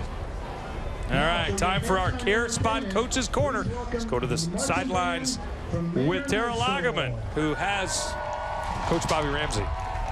Hey, Coach Ramsey, you have 18 new guys in starting roles this year. It's your first live look at the team. What are your thoughts? Like a team that's got 18 new starters in a lot of spots, you know, I think we've flashed some really good play, and you know, we've shown some talent and some athleticism, but the consistency's certainly not there, especially offensively. It's kind of been feast or famine. And Beck had some turnovers early. What are your conversations going to be like with him in the locker room? Well, I mean, I think one of those kids made a pretty darn good play, and the other one kid made a pretty good play too. But you know, he's got to do a better job of protecting the football, and you know, he knows that. I think he's come back and played pretty well. But you know, everybody makes mistakes, and he's a high school quarterback still learning. So you know, we'll make the corrections and move forward. And I couldn't help but notice that championship ring on your finger. If you could show that to everybody at home. What's the goal to get to that? Have a good second half for right now, and then we'll worry about the rest of it later. But keep this lead, hopefully. Thanks so much, Coach. Back to you guys. All right, there you have it, Bobby Ramsey. 14-6 is our halftime score, and we got some football to be played here as we continue on with the Publix Bolt City Showcase. Back with more after this.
And welcome back. Halftime here, 14-6. Been a very interesting first half. Couple of surprises. For one, as we mentioned, Carson Beck with a couple of interceptions. I think Atlantic Coast's defense has been a little bit more stout than we might have expected. Very young defense. They've only got 2 seniors on the defensive side, 4 juniors, 5 sophomores, and yet they held Mandarin to only 14 points. Here are our first half numbers. Mandarin ran a few more plays, had a lot more total yards, 128 to 22. Passing yards, 91 to 37. You see the rushing yards. They were minus 15 in the last couple of plays, so that didn't help. First downs, those aren't right. Penalties and penalty yards. So anyway, it's you look at those numbers right there and you think, well, we don't have much of a ball game. But then you look at the scoreboard and it's 14-6. And all right, so we got a couple of things we're going to do here at halftime. So here comes the Mandarin Band. Do we want to go to the band or do we want to talk to Tally? Okay, so here comes the Mandarin Band, and we want you to be able to enjoy them. So let's go down to the field here at Bowles and enjoy the music from Mandarin High School, the Mustang. Is it the Marching Mustangs? Brass captain, Lauren Ellis. Drum captain, Sam Gilbert. The band show will feature the sounds of Motown. Drum major, is your band ready?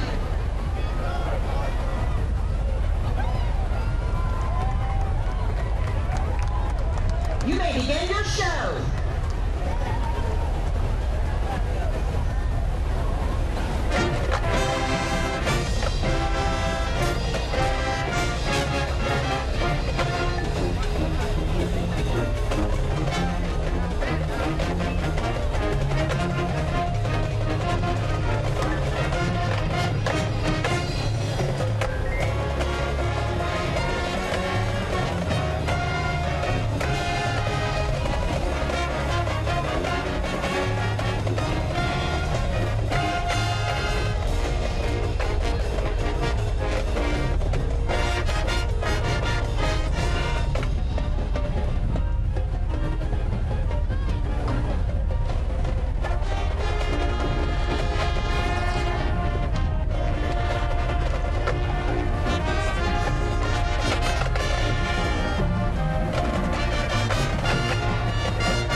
Great job by the Mandarin Mustang Band, and we're going to take a timeout. We got a special guest here at halftime. 14-6 our halftime score.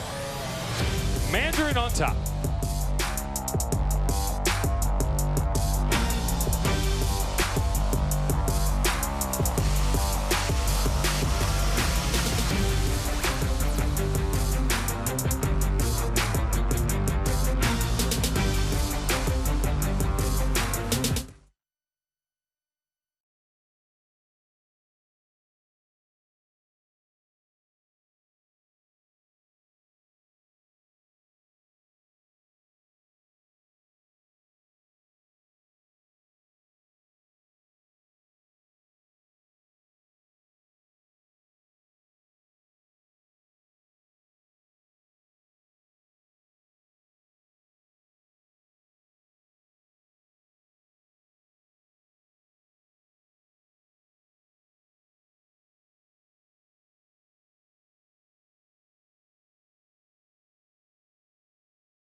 And welcome back. Halftime here. Game 2 of the Publix Bold City Showcase presented by Sonic.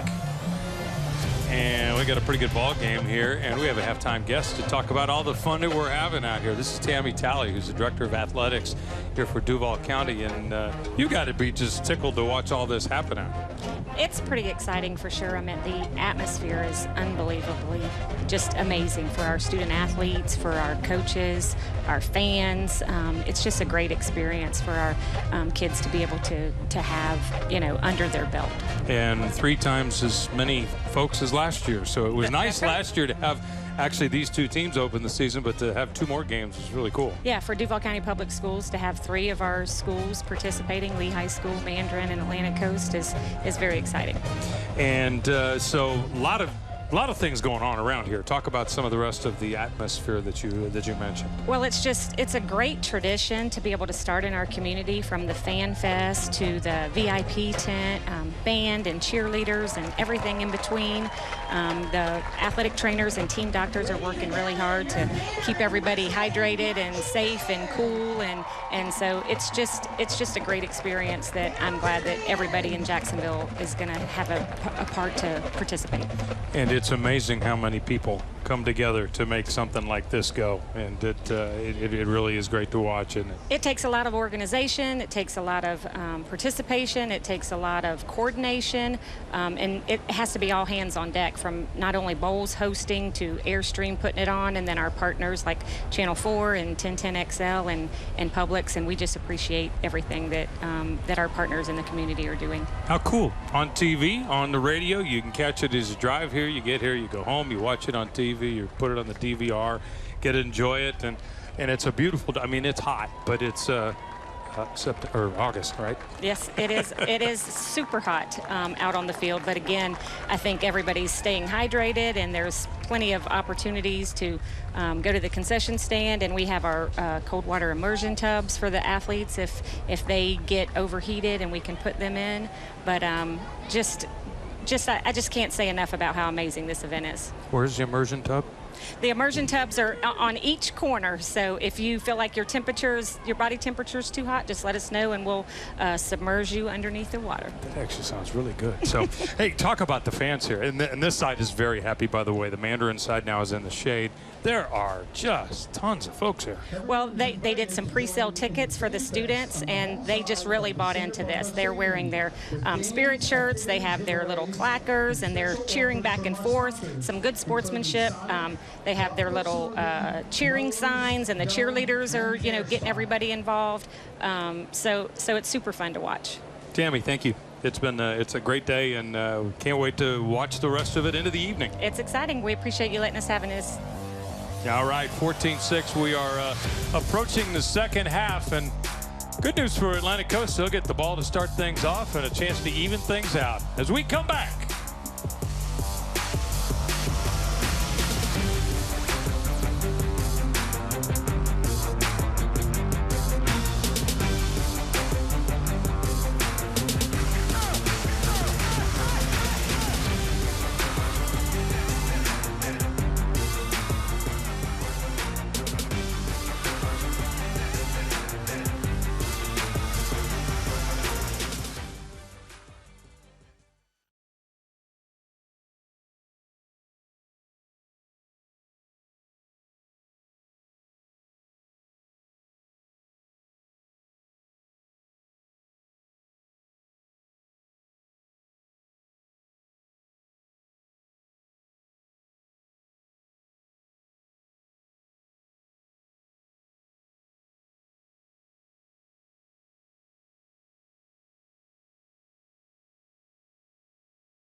right. I love the creative shots. There we are. We're at Bowls.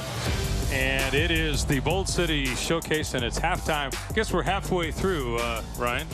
Yeah, look, I mean, the bottom line is Carson Beck, 2 interceptions, yet Mandarin still has a 14-6 lead. Although I think Atlantic Coast, John, has to be pretty happy. Like I said, if you were to tell them before this game kicked off, 14-6 at the half, you'd be trailing, I think Coach Montemayor would have taken that. This young Atlantic Coast team's playing well. And they get the ball to start the second half. I'll tell you what, their quarterback, Rich Jacobs, Rich needs to get it going. I think that's going to be key to the second half for them playing with Mandarin. Let's take a look at some highlights in the first half. And Carson Beck comes out of firing and unfortunately connects with the wrong team. That was a great interception. I mean, what did we talk about? Carson Beck, 8 interceptions last year, 2 interceptions in the first quarter this year. Kudos to Atlantic Coast for keeping this a ball game. There's a big gainer. It was actually 2 big plays in the half, almost a touchdown there, and that is Tristan Riley, and he had a nice half. He had, I think, 4 or 5 catches, just missed out of the touchdown. Carson Beck will finish it off there, but just kind of fell over. You're 6'5" and you kind of fall over. Sometimes it gets you in the end zone. Well, they need playmakers to step up. Like I said, no more DeMario Douglas, no more Chris Mitchell, all those great players they had on the state title team. But there's Tristan Riley. There's Pat Bryant, by the way, great player for Atlantic Coast, getting in the end zone in his own right to get Atlantic Coast within 1 point of this ball game. But they've got to get Pat Bryant more into this game. I think he had, what, 2 catches. Yeah. Here is the play of the half, and that is a great throw and an even better catch by Jalen Smith, and that is the difference in the half. And you know what? Like we said, that's terrific coverage. If you're the defensive back coach for Atlantic Coast, you can't be upset with that. Yeah. Mandarin just simply made a play. It was a great play by the Mustangs. All right, it's time for our Care Spot Coach's Corner. Let's go down to the sidelines with Tara Lagerman, who has Coach Montemayor. Coach, this is your first year, your first game as a head coach. I know you're down right now, but there's still a lot of game left to play. How are you feeling? Oh, we're good. You know, it's only a 1-possession game. There's plenty of clock left, so I just told the kids it's not going to happen in one play. Just got to take it play by play, series by series, and it'll take care of itself at the end. I know that you said that facing Mandarin, which is your alma mater, by the way, was going to be a big challenge. What's the biggest thing that you're looking forward to this half? Just finishing. That's why, you know, we put in the work in the weight room since January. It's all about finishing. It's not how we start, it's about how we finish. So I'm excited about the second half. Best of luck to you, Coach. All right, thank you. Back to you guys in the booth. All right, that's our Care Spot Coach's Corner. Injured or sick, just click carespot.com. Back with the second half, Mustangs and the Stingrays after this.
But you see the Mustangs trying to hold on to that 14-6 lead.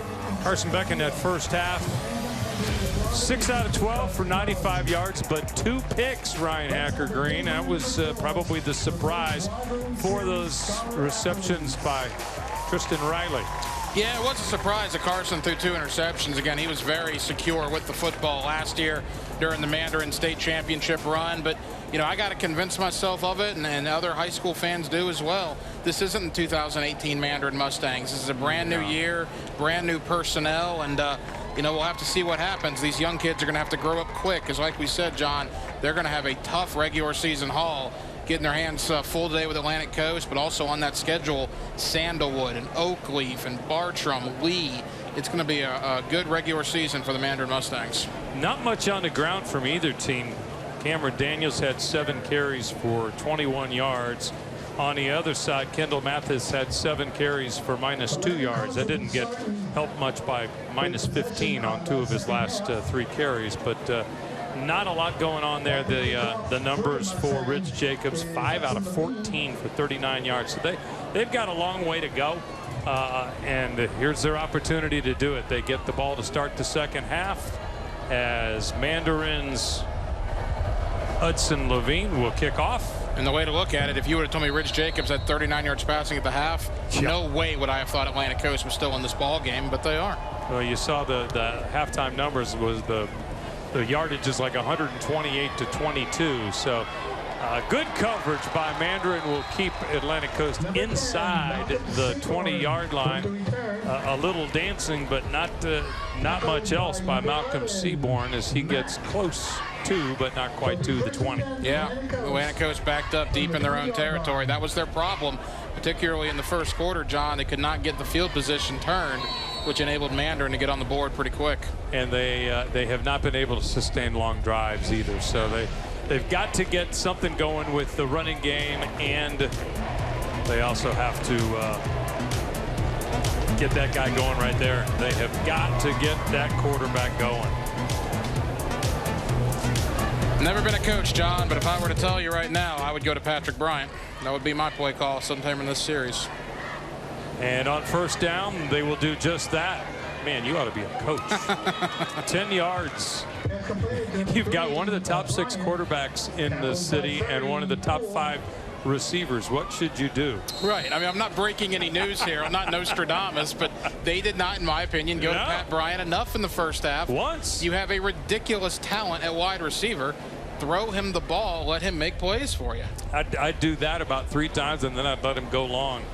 Yeah, I think maybe there's Coach Montemayor probably was slowed down in the first half with those calls because it was not a great throwing half for Ridge Jacobs. Transfer from University Christian. Here we go. 2nd and 2. He's going to roll right, gets away from the trouble, and throws long again. Hey, here's your view from our Lee and Kate's Glass Chopper Cam. With Lee and Kate's Glass, you can always see the big difference. No question about it, and I don't see a big difference on the field right now in the Atlantic Coast offensive line. John, again, Mandarin getting penetration in the backfield. Now, Ridge Jacobs' stats don't look very good, but you got to take into account kid's running for his life more times than not back there. Daniel Dawson was the intended receiver on that last one. And we've got Jacobs. He's on the outside on the right side. Barbie way out to the left. And standing next to him is Kendall Mathis. Going to throw again on 3rd and 2. And there's a nice open play and some pretty decent yardage for Atlantic Coast. Jordan Smith. They ran a little an interesting pattern out there, and Mandarin did not figure it out. Watch what happens here is Jordan Smith. They do a little crisscross. They actually kind of ran into each other. Almost crossed up each other. I love that play, too, because when you're picking up a blitz, John, it doesn't matter if you tell the guy a story, spit in his ear, entertain him, just keep him off your quarterback, and that's what the Atlantic Coast tailback did. Now, he got ran over in the process, but it's okay that he got ran over because he did his job, kept the linebacker off of the quarterback, and the quarterback was able to get the ball down the field. DeVron Davis had to decide between 2 guys. It's kind of like the old option play on a run. and made it a lot easier. That one is, boy, a little dangerous in his pass to Pat Bryant into double coverage and a little bit floated. So probably the best thing that happened on that play was it was incomplete. Yeah, Pat Bryant might have turned into the defensive back there. Get his arm in there to knock it away from a potential interception. That would have been big for Mandarin. That would have certainly flipped this field. Atlantic Coast getting close to the midfield stripe again. Only down one possession here, 14-6. I'd love to see Pat Bryant a little bit more across the middle. Yeah, I agree. 2nd and 10. They look to be in a passing mood. There you go, across the middle. Now I'm the coach. Almost for 10. John and I are for hire, if anybody's listening. Oh, that was a late, tell you what. And not only is he a punter, a punt returner, a receiver, he now is going to be nominated for a Jacksonville Emmy. We have got to see that again, because Pat Bryant. Little gamesmanship there by Pat Bryant. Oh, that was a thing After of beauty. the play, the dead ball on the defense. And so they go across the middle. He's channeling his inner Vlade Divac there at the end of the play, John. So there he is. He gets across the middle and gets up. Oh, go, man. Oh, man, that hurt, didn't it? He got the call. He'd be great at soccer as well, I'm sure. That was an absolute flop, but the official bought it. Joseph Lewis says, man, if I'm going to get a penalty, I'm going to put a shoulder into him next time. Yeah. 1st down, and up the middle they go as they go back to the running game. And Kendall Mathis, the sophomore again, for the most part has had some success. It had a -15 on one play, which will really hurt your numbers. What I like about Mathis is he keeps the legs going. Yeah. I mean, it takes 2 or 3 Mustangs to bring him down. Now, he did have the fumble in the first half, but again, I'm not going to fault the kid for that, because he had basically the entire Mandarin defense on his shoulders, and he was carrying him for a couple of yards. The ball just got ripped out of there. So Bryant with much more activity here in the second half, thanks to coaches Green and Lawrence. And we've got a 2nd and 7 for Ridge Jacobs. Back to pass, pressure, wide open right side. A little bit of a slip, but Jordan Smith will get close to the 1st down marker. Atlantic Coast on the move here. The short passing game, giving their hands, the receiver the hands on the ball and letting them go up the field. The yak, right? The yards after catch. Been pretty good for the Stingrays on this opening drive of the 3rd quarter. They have sustained the drive for the first time in the ball game. A chance to tie it up potentially here. Got to get a 3rd down conversion, though, with about 1 to go. And they will throw, and that is a mix-up as Jordan Smith was open and did not know he was being thrown to. That's too bad. They had a play that would have worked, but a receiver who was crossed up. Yeah, miscommunication. Luckily, that play wasn't intercepted. The Mandarin DB had the best chance for that. So here we go.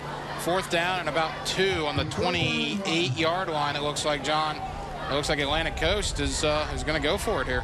They will go, and let's see if they try to keep it on the ground and challenge that defensive line, or whether they throw again.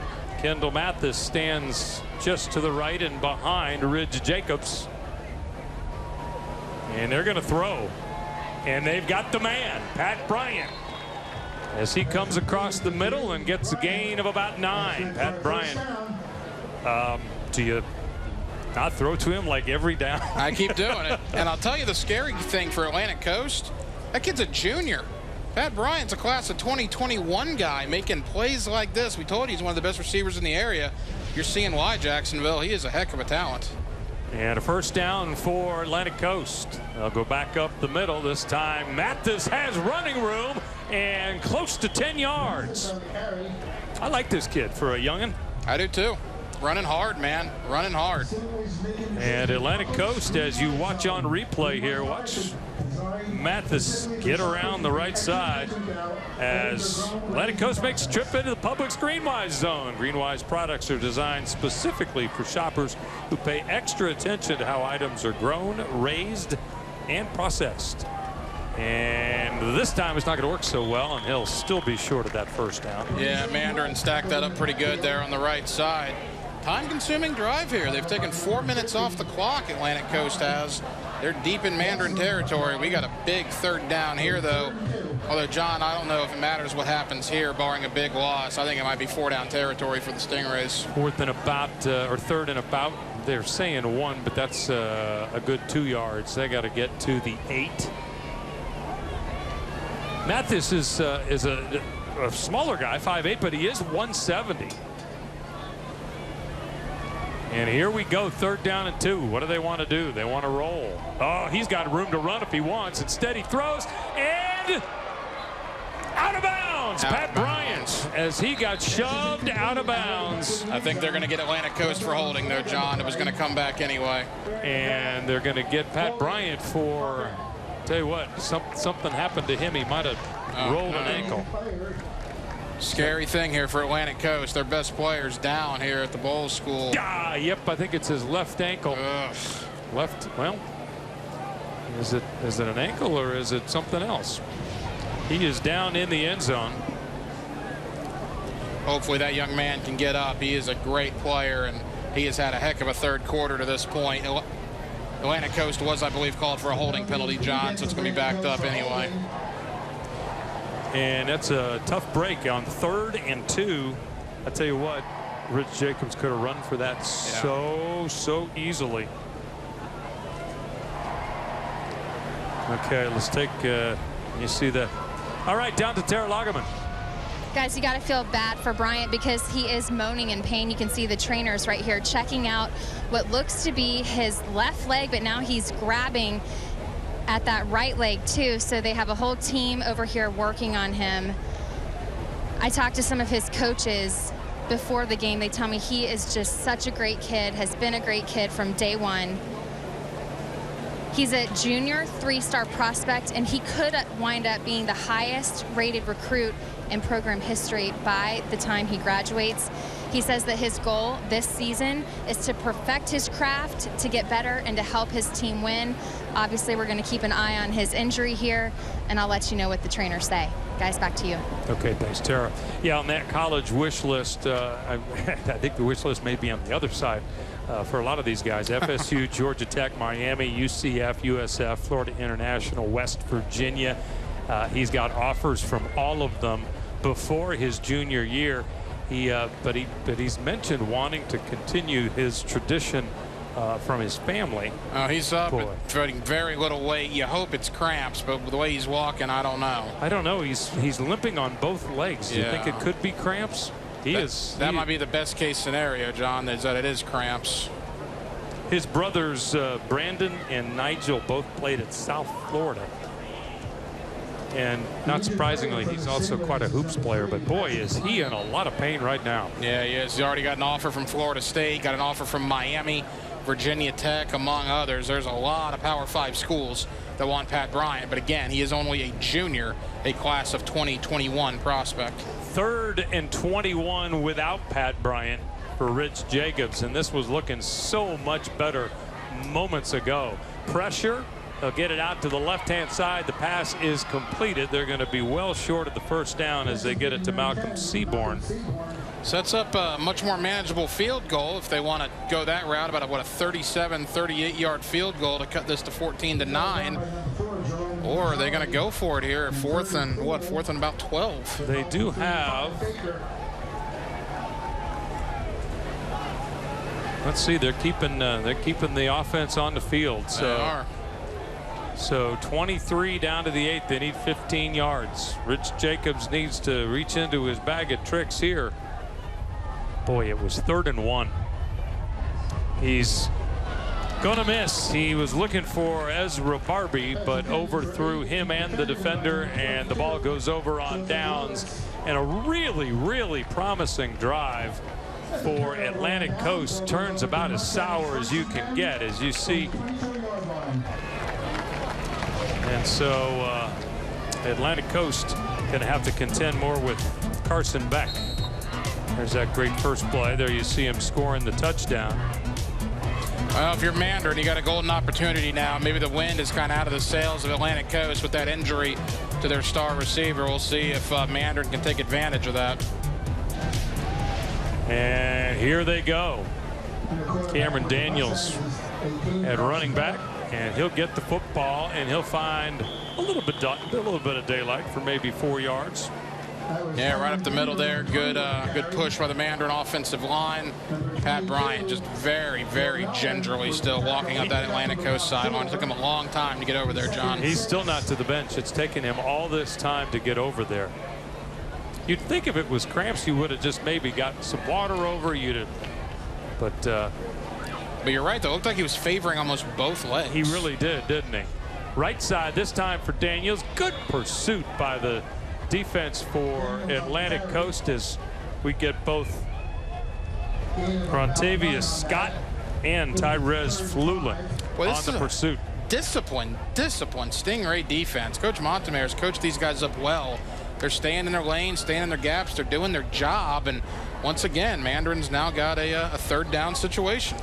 Well, it's not terribly surprising that this is a great defense. He was a defensive coordinator at Atlantic Coast, so for it to be a defensive-minded team makes sense.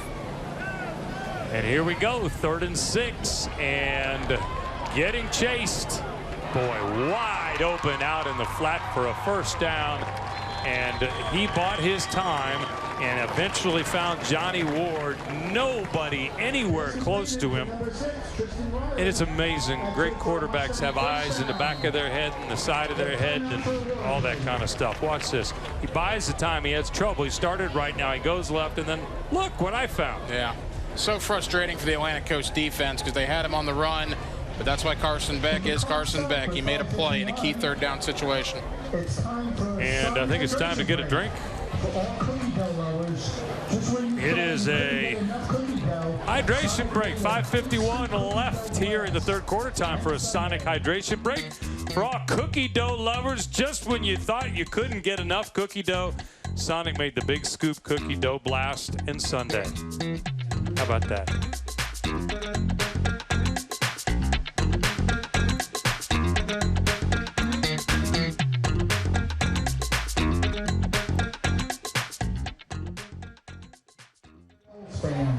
The Corky Rogers presentation has been moved to the end of the first quarter of the Bulls game.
Mustangs on the move, leading 14-6, and we are going to head down to the sidelines to Tara Lagerman for a Jacksonville Orthopedic Institute injury update. Good news, Tara, what's the deal? Yeah, good news. I just got done speaking with Dr. Kevin Kaplan, who's been here working on Bryant, and he says the good news is it's just leg cramps. Both of his legs ended up cramping up at once. No injury. So what they're doing, you can obviously see they're hydrating him. They're getting him to walk around. They're getting him to run a little bit so that he can get back into the game as soon as he's feeling better. So good news. That is awesome news, and it's certainly what it looked like, Ryan, because he was limping on both legs. It didn't look like an ankle or anything like that. So as we come back, Martranius Mack gets about 8 yards on first down. Sets up a 2nd and 2, and now Mandarin has Atlantic Coast right where they want him. 2nd and 2, John. You can really do anything you want as an offense. Yeah, this is the danger zone for the Stingrays right here. They need to come up with another big play, and they're going long. Look at that ball, and he's wide open. Jalen Smith has done it again. He dropped the first one like that in the first play of the game.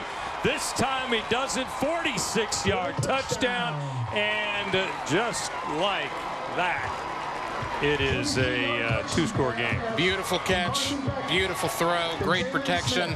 That was phenomenal by the Mandarin Mustang offense. That is everything you want. Look at Carson Beck. Look at the velocity on that ball, right where only his guy can get it. Jalen Smith laying out. Absolutely beautiful, John. Yep, and he can, and he's shown he has the speed to beat just about anybody. And that should be 2 long touchdowns and then a 3rd touchdown, but he dropped the first one, but has certainly made up for it. Extra point up and good, 20-6, and Carson Beck is feeling it a little bit better now. Great protection by the line. That's a 55-yard throw in the air. Absolutely gorgeous. And Jalen Smith, what a day that young man's having. Dad's got to be very happy, and that is the 2nd time. Let's see how he gets open. He just runs by everybody. That's how he gets open. Yep, split the defense in 2. Well, Jalen Smith, you know, they have a long line of amazing receivers. They lost their top 5 from last year, including the captain Demario Douglas, Darian Oxendine, Chris Mitchell. I mean, these guys were amazing doing that kind of thing. And out of the gate, Jalen Smith, 6-foot junior, only 5 catches and 1 TD last year total. Well, he's got more than that today. You mentioned Douglas, Oxendine, Mitchell. I'll throw Terrell Jennings in there, the running back. Not only did they lose these guys, John, these guys are playing college football now. Right. These guys moved on to the next level. So that's the caliber of guys Mandarin is trying to replace off that state title team. 21-6. I'm sure Mustang fans are feeling a lot better about things right now. That ball will go into the end zone on a nice kick by Hudson Levine. I love some of their defensive, and now we'll watch Mandarin's defense come out here. They lost a kid named Christian Warren, who had 130 tackles, 29 tackles for losses, and 20.5 sacks. 20.5 sacks. 20.5 sacks, and and also Nigel McGriff, 122 plus 5.5 sacks. So this is a rebuild. But it's looking maybe a little bit more like a reload. It's just so interesting, the dynamic, as we talked about at the top of the broadcast. Yeah, it is probably a rebuild, but they have Mr. Football on their roster, and Carson Beck. It's just odd that Carson's back, but seemingly everybody else from last year is gone. Well, it's kind of like the New England Patriots. The bad news is we've lost another 5 guys to free agency. The good news is Brady is still, number 12 is still a quarterback. That's exactly right. There's a nice pass and a first down and a big ripping tackle. But tackled by Ford, Jolly. Not before a first down by Jordan Smith. Yeah, 11-yard gain on the play, move the chains with Stingrays. It obviously goes without saying, John, they need to get some points here. And that is the first time.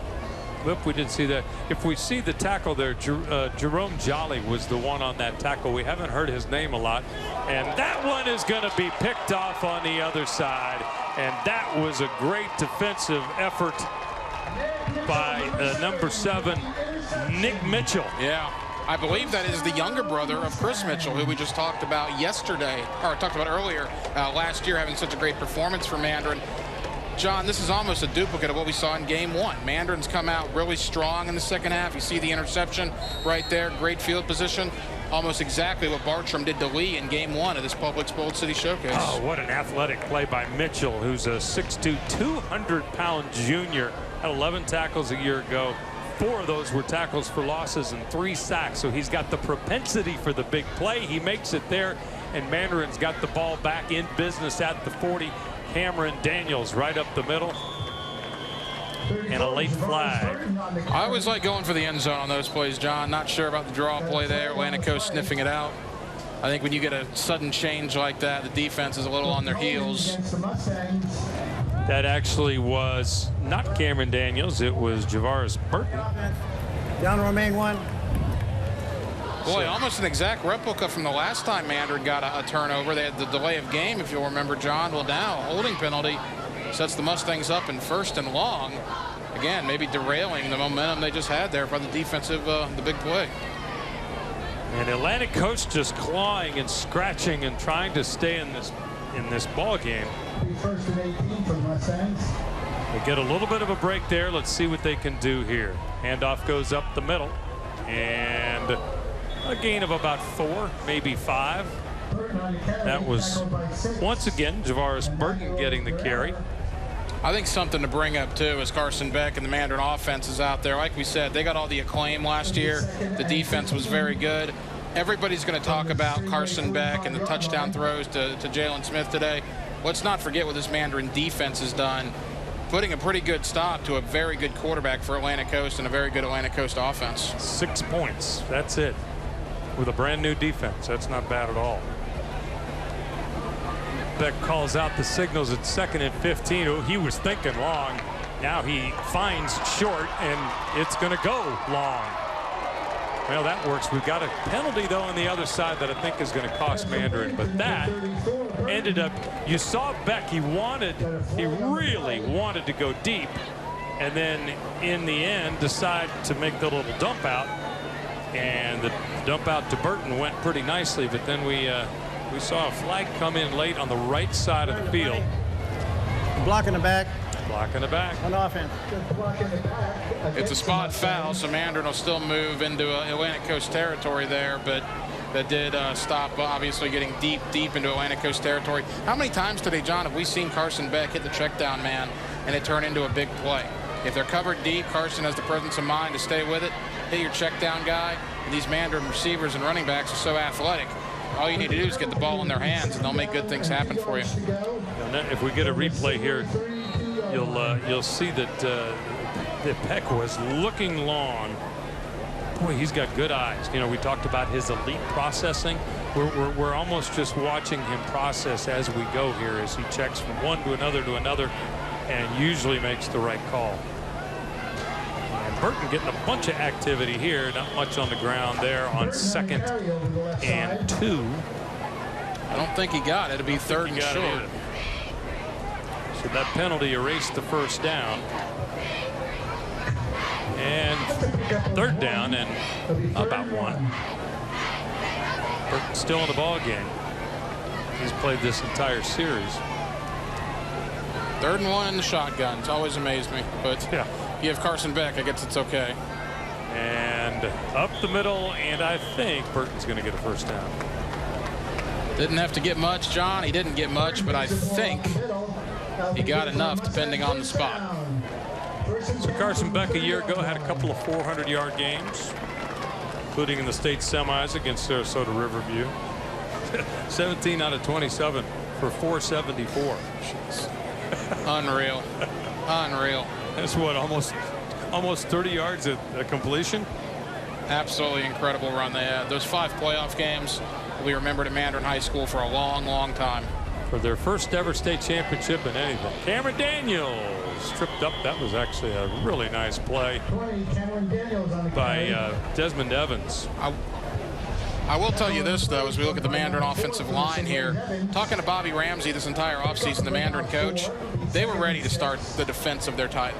Only so many times can you talk about defending state champion, champion. It's time to get out there and actually play again. You know, enjoy the past, but certainly begin to move forward. And you know what? It's fun to come back with all those stars you had last year, but it's also fun when you're one of the 18 guys that replaced those guys, and it's finally your chance. Yeah, absolutely. No question. No question. And in great programs, the difference between those 18 senior starters and the guys behind them often isn't all that much. No. And often you'll find, wow, this is still a good team, even though they lost everybody. I mean, Jalen Smith looks like he's going to replace those other 5 receivers just fine, thank you. And so is Tristan Riley. Back across the middle. That was almost picked off. That was almost taken away for the third interception of the game. That's what the Stingrays need to do, John. They need a turnover here. We're getting late in the third. You're down 21-6. Mandarin driving again. Atlantic Coast needs to come up with something on defense. Latson Stoudemire so close to coming up with that one. And they're going for it on 4th down. Oh, boy. And that's a big mistake as Atlantic Coast jumps offside. Schmidt on the defense. That happened to That'll be enough Mandarin for in the first first down. half. Now it happens to Atlantic Coast, and that's a gimme first down. That's a killer. Now Mandarin will have the ball for the next 2 plays. Run out the third quarter clock, it would appear. Yeah, you hate to. If Mandarin earns it, that's one thing.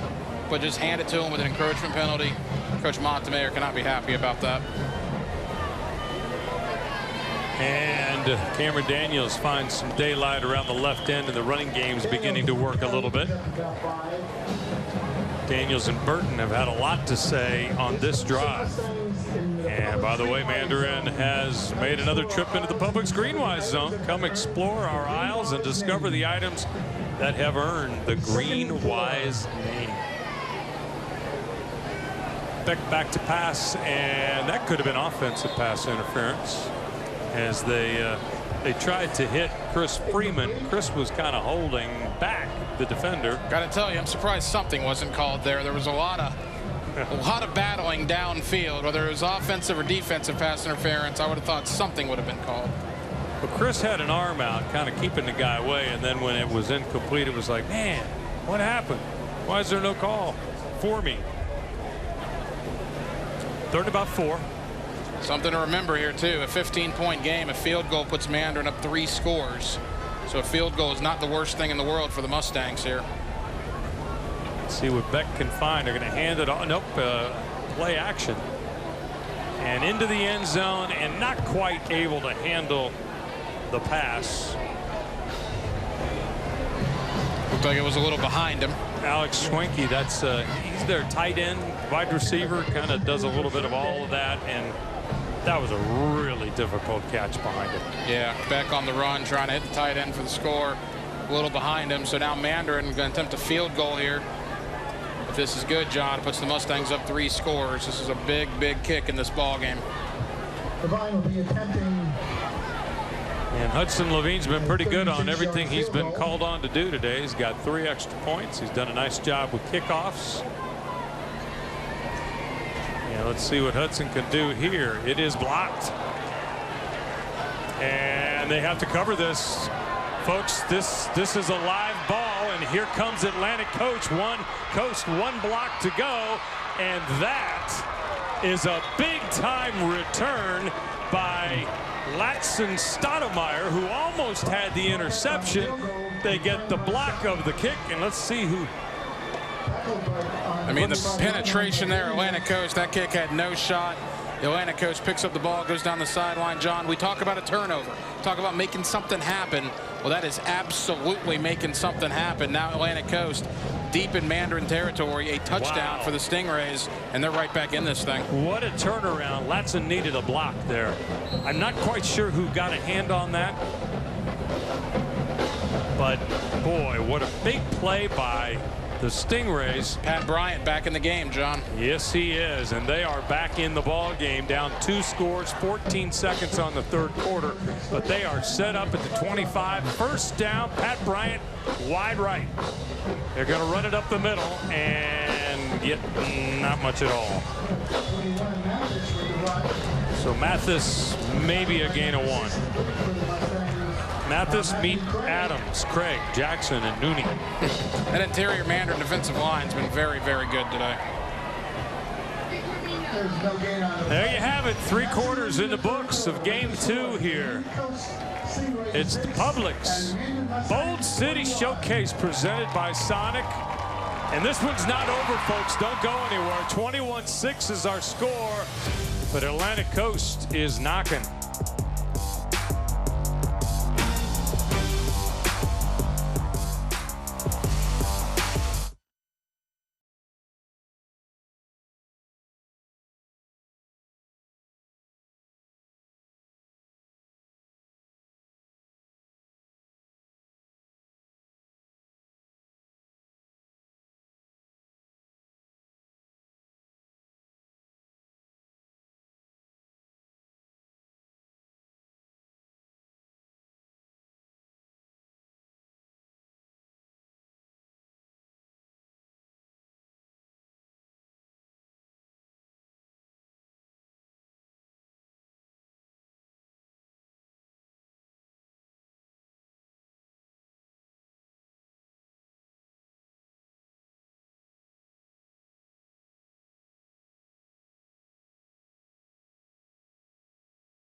21-6, but Atlantic Coast is close. Mandarin's drive of the game, sponsored by the Southern Chevy dealers, capped off by that. Oh my gosh, how good is Carson Beck? And how good is this Jalen Smith going to be? Great wheels. I'll tell you, the 2 touchdowns, John, for Jalen Smith weren't just touchdown catches. They were terrific touchdown catches. Absolutely spectacular by that young man.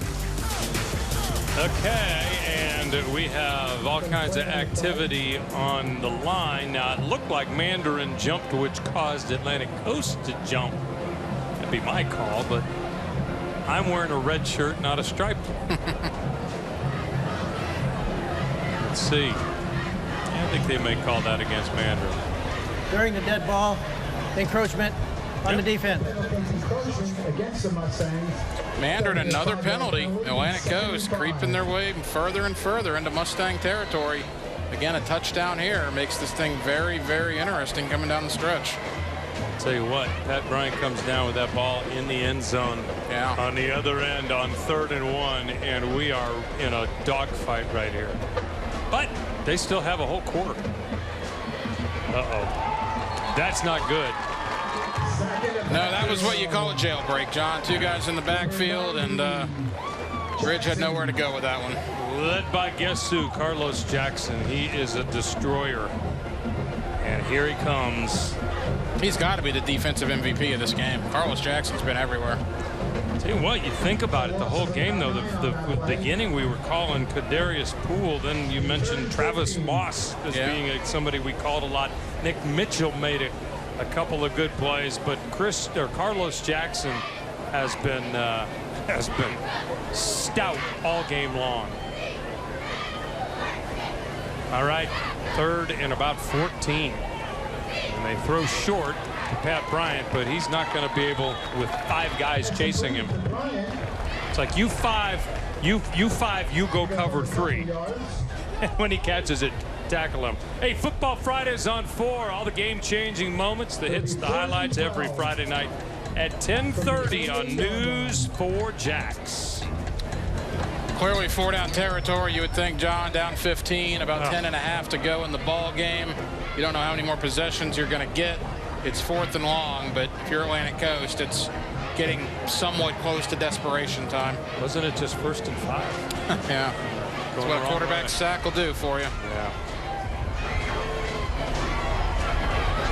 So this is pretty important as Ridge Jacobs lines up, and they need some protection. He's going to throw long. He's got a guy, and incomplete. And they're going to call interference, and Atlantic Coast is going to get a great break there. I'd like to see that on replay. Did they call face guarding? I don't know how much contact there was. I don't think the DB necessarily turned around for the ball, though, either.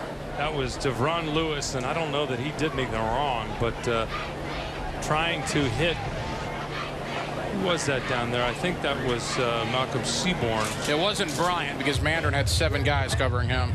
Yeah. I don't know. I think Seaborn could have had that too. It was off his fingertips. Yeah. Yeah, I don't know about that call. If I'm the official, I think about keeping the flag in my pocket there. Let's take one more look. You know what? Nope, that's interference. I stand corrected. I would call that interference. He got there early. That's the benefit of replay, John. That's right. There we go. That's why it's in the NFL now. That's right. That's why we just proved it right there. Exactly. With our own replay. So that keeps the drive alive. Keeps hope alive. Now it's still 4th down. It's 4th down and 2. That's a lot better than 4th and 13. Yes, it is. So down to the 17 we go. They're bringing in the big team here for the 3rd game here. When you see former Jaguar Kyle Brady give you a fist pound, that just makes my Saturday. Yeah. It's now complete. No question about it. Hey, I had number 80 jersey. Sitting in section 432 there in the upper deck. Yeah. Absolutely. Maybe I'll bring it for you to sign, Kyle. How about that? Are we hydrating here? I think we're hydrating. We hydrating? You might have been a timeout, maybe. Yeah, Atlantic Coast timeout. Okay. Well, they need it here. Fourth and 2. So Atlantic Coast calls timeout. 10:15. So if they get it in the end zone here, it's still a ball game, folks. This timeout brought to you by Baptist Health, where you can now check ER wait times or book an urgent care appointment online anytime. Find out more at BaptistCareNow.com. Needless to say, Atlantic Coast needs to score a touchdown here. If they do not score a touchdown here, then they're in a lot of trouble. So, but, you know, with that being said, kudos to those young men for still battling. Down 21-6 to the defending state champion. Could have very easily folded in the towel. They have not done that as they've driven the ball deep into Mandarin territory. This is obviously a huge 4th down. So Jacobs 12 for 23 now, up to 99 yards. Would he love to see triple figures right here? He's got a guy wide open in the end zone. Touchdown! Yes, and how do you leave Pat Bryant open for a touchdown? I want to see the replay, John. I think it was a great route. I think it was a great play call as well. He was, he had probably 5 yards pad as he caught that. And here it is. Here we go. Rich Jacobs. He's looking there. He pump fakes. I don't know. Maybe it's blown assignment, maybe. You got 2 guys out chasing him out there, but neither one of them very close. And that is a big time touchdown. Patrick Bryant, 7 catches, now 70 yards. He's got 2 touchdowns. He almost had a third. He's had a big second half. And a big extra point here. Get them back within 8. Remember, they had their first PAT blocked. That one is up and missed to the right. That's big. It's still 2 possessions. Wow. Wow, wow, wow, wow, wow. That really hurts. As Brad Benwick unable to convert the extra point. So they miss both of them, and that puts them down 9. Here's a touchdown to Patrick Bryant.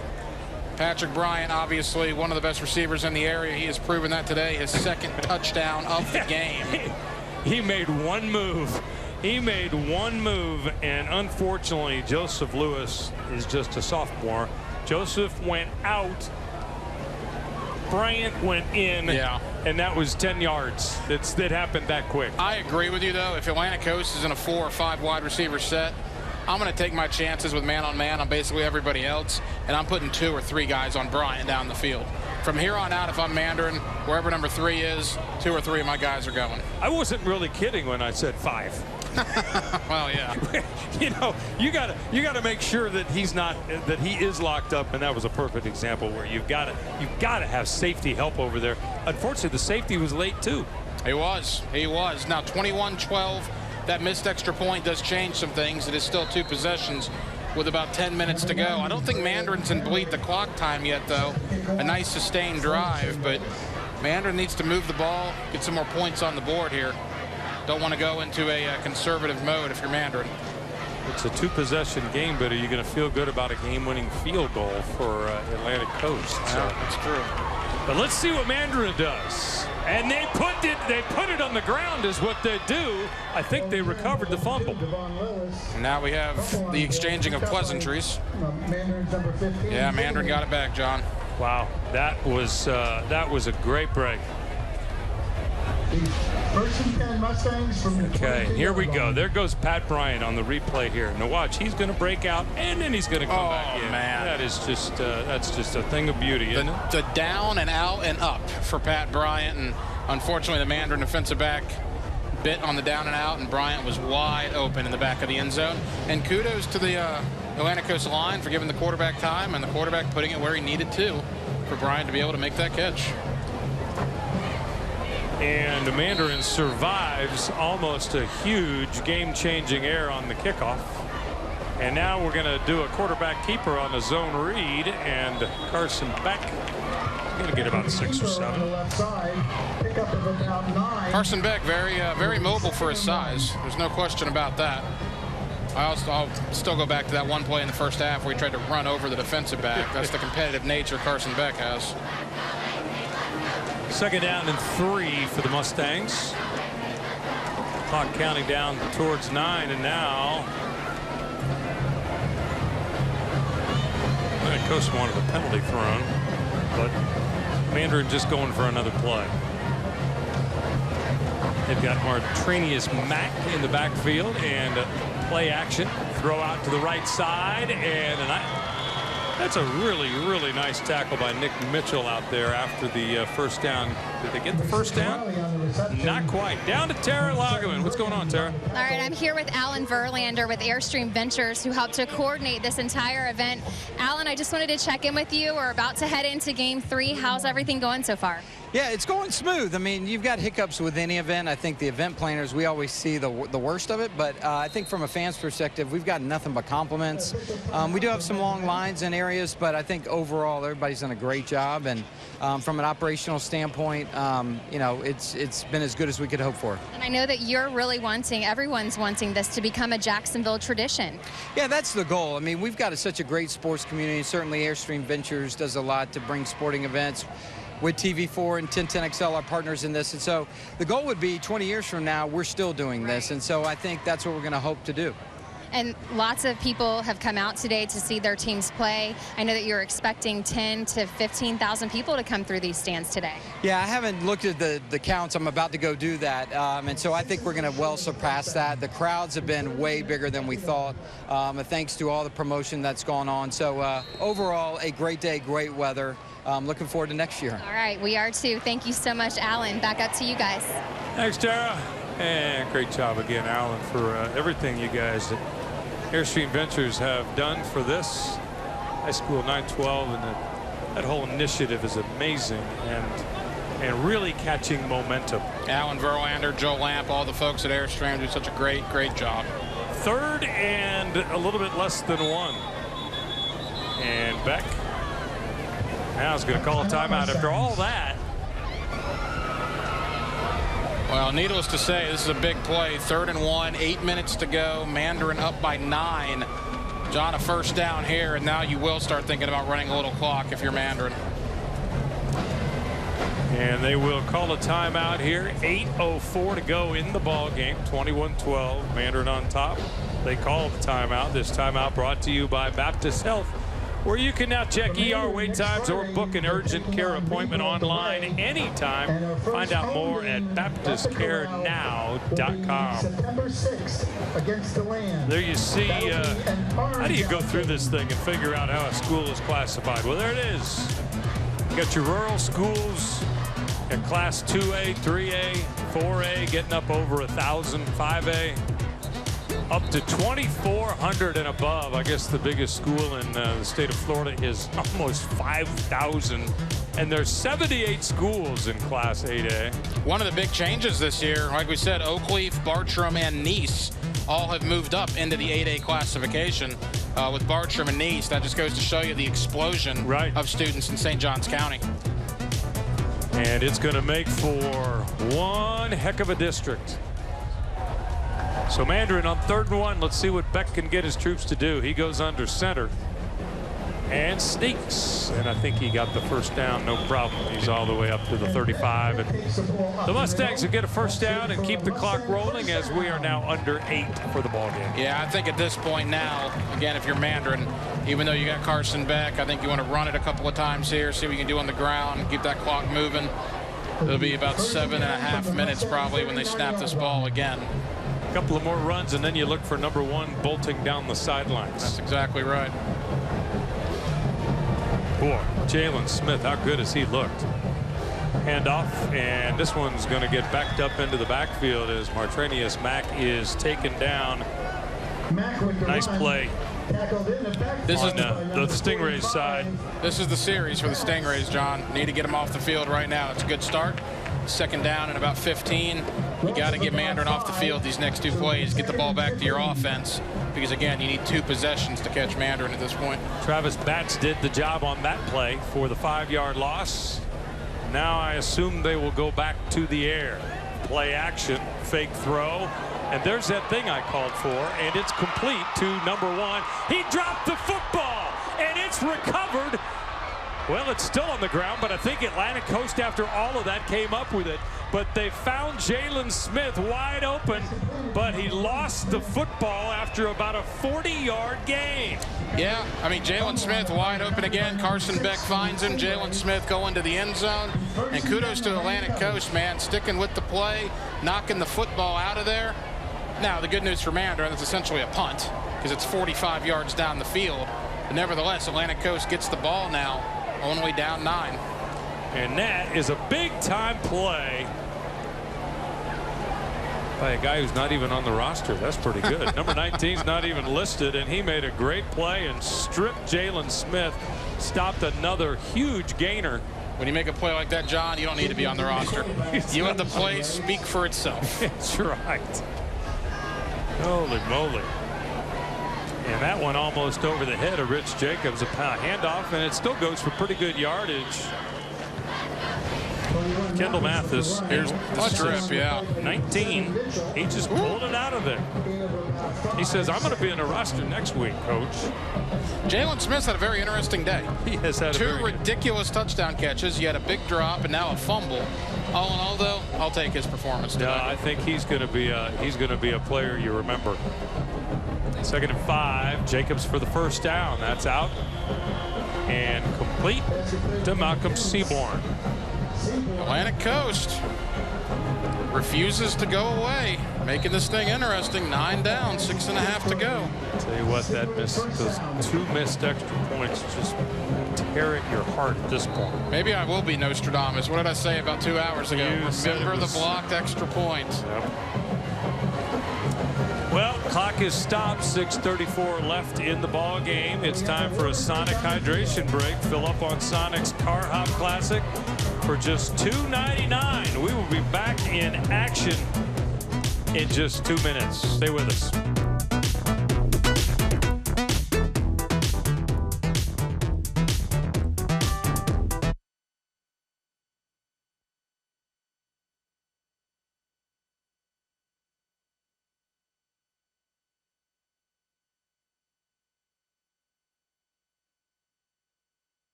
Mustangs trying to hang on here. Game 2 of the Public Sports City Showcase presented by Sonic. Atlantic Coast with the football, and they need some help, and that one is going to be tipped up in the air and incomplete. If they're going to get in this thing and have a chance at the end, they need some big things from number 3. They do. Patrick Bryant's already done a lot. He's going to need to do a lot more in the next 6 minutes or so. I'll tell you this, though. Number 23 there, the tailback, made a play that just prevented an interception for Atlantic Coast. Yeah, that was a great play. This is the guy who's got to get it done. Look at the way he moves. Those guys are just special. He floats. That was the one that didn't count. That almost, tell you what, we'd almost be looking at a chance at an upset here. That one is knocked down. So 2 in a row deflected. And Rich Jacobs going to face a 3rd down and 10 here, and it's due time. Yeah, they probably got 2 downs to get 10 yards. 6:22 to go. You punt it back to Mandarin. Down 2 possessions, I don't know. Yeah, you're in trouble. Patrick Bryant, you know, you think he's only going to get better again. He's just a junior. First game of his junior season, and he's doing this. Imagine what that kid will be a year or 2 years from now. He is the #1 junior on the field here today, and one of the top 2 players. Jacobs back to pass. Lots of pressure as they let him through on the screen. And how about that play right there? That is a tremendous play by Mandarin's Kadarius Poole. We called him a number of times early, and he snuffed out that screen after a gain of about 4. That has to be unbelievably frustrating for Coach Montemayor and Atlantic Coast. They had that. They did. And Poole made a great play. The offensive lineman just got juked, and that linebacker saved a big play. So now, are they punting? They are punting with 5:45. They're going to have to stop them. 4th and 6. Wow, down 2 possessions and punting. I don't know about this, John. Well, the ball is going to be in the hands of number 3. That's true. and look what happens. And wouldn't you know that that's going to happen? He's not going to get a first down now. They stopped him 2 yards short. Yeah, I thought about that in the first half, thinking, man, this is a great guy to have the ball in your hands, but you don't normally on a punt watch the guy who's deep. Yeah. Get the first down, and he got darn close there, but missed it by about 2 yards. I got to be honest. I like getting the ball in Bryant's hands. Much rather than run an offensive play in that situation, because if you knew that was coming, the Mandarin coaches knew that was coming as well. I tell you what, he didn't get any help from his receiver there with a block. I don't know if that would have helped or not. But anyway, comes up a couple of yards short, and now Mandarin takes over at the Atlantic Coast 49, just trying to wrap this thing up. They'll hand off, and Daniels will take it up the middle for about 1.5 yards. You got to wonder, down 2 possessions, when does Atlantic Coast start using timeouts, as the clock will tick under 5 minutes here. 21-12 Mandarin. Very entertaining ball game. And look, who did we talk about at the Open? Carson Beck and Patrick Bryant. And John, those 2 young men have not disappointed. They have not. Now, those are 2 amazing football players. I tell you what, who hasn't disappointed is Atlantic Coast. They lost to Mandarin 39-7 last year. And I don't think Coach Montemayor is going to be talking about moral victories, but this is kind of a moral victory. I think they played well today, especially defensively. And Beck on the move. And that's his biggest gainer using his feet out of bounds at the 33. Yeah, Carson Beck making it happen there. Scrambling. Didn't see anything downfield. Takes off. He is such a good processor. He just sees things the way big-time quarterbacks see things. And again, he's a big kid, man. He's big and tall, and for him to be able to move and be mobile like that, just another quality of Carson Beck's game. So first down at the 33. I loved his quote before the game. He said they're going to probably blitz me like crazy. And that one goes up the middle, and Cameron Daniels with his best run of the game for about 13. And now you're running into a tired Atlantic Coast defense. Yeah, you got to wonder. You know, Atlantic Coast defense has played so good the entire game, John, but at some point, you know, there's no more gas left in the tank. And you wonder if that's where we are with Atlantic Coast right now. They're getting blown off the line of scrimmage. Yeah, I think that's it. You know, we haven't talked about Carson Beck and his athletic abilities besides football. He was an SEC quality baseball prospect. He was. Committed to Florida for a while. And an AAU, and that's a great play. Defensively for Atlantic Coast by Sam Christopher, senior, with a tackle in the backfield. Yeah, so he's that good a baseball player. Also played AAU basketball. See, I don't know why you run outside here, John. You were blowing him off the line of scrimmage. Yeah. I think you just continue to run up the middle. You let him get penetration on the outside. I think Atlantic Coast has now used one of their timeouts with about 3:21 to go in the ball game. Mandarin up by 9. Yeah, I'm afraid this one is probably not going to happen the way that Atlantic Coast would like, but they had a chance with that last drive. Got it into Mandarin territory, but both teams have had opportunities. Patrick Bryant down here on 3rd and 1, then he got injured. who knows what could have happened there. And then remember Jalen Smith with the drop and the fumble over here. So Mandarin already could have put this one to bed. Heck, I don't know if you knew this or not, but Kate Kane never planned to be Gotham's new vigilante. Watch Batwoman starting Sunday, October 6th. 8 o'clock at night on CW 17. Nice. See, you didn't know that, did you? I like that. I did not know that, but I'm happy I learned about it. Mandarin coaches are pretty excited in there. They are. There's several booths down in. Yeah. You're probably hearing them. So Beck on 2nd and long. He's got Tristan Riley. Tristan Riley went away, didn't he? Yeah, he had a good first half. He Hasn't gotten the ball much in the second half. And a run by Martranius Mack around the right side. Again, they go wide and maybe got 3 or 4 on that one. You don't want to go out. They went out of bounds. Right, you don't want to go out of bounds. Bobby Ramsey can't be happy about that. You got to stay in bounds there. Keep that clock moving. That saves Atlantic Coast some time and probably a timeout. So they stop this here, then they got to go into the 2-minute drill, and I tell you what, it's 2-minute drill to score twice. Yeah.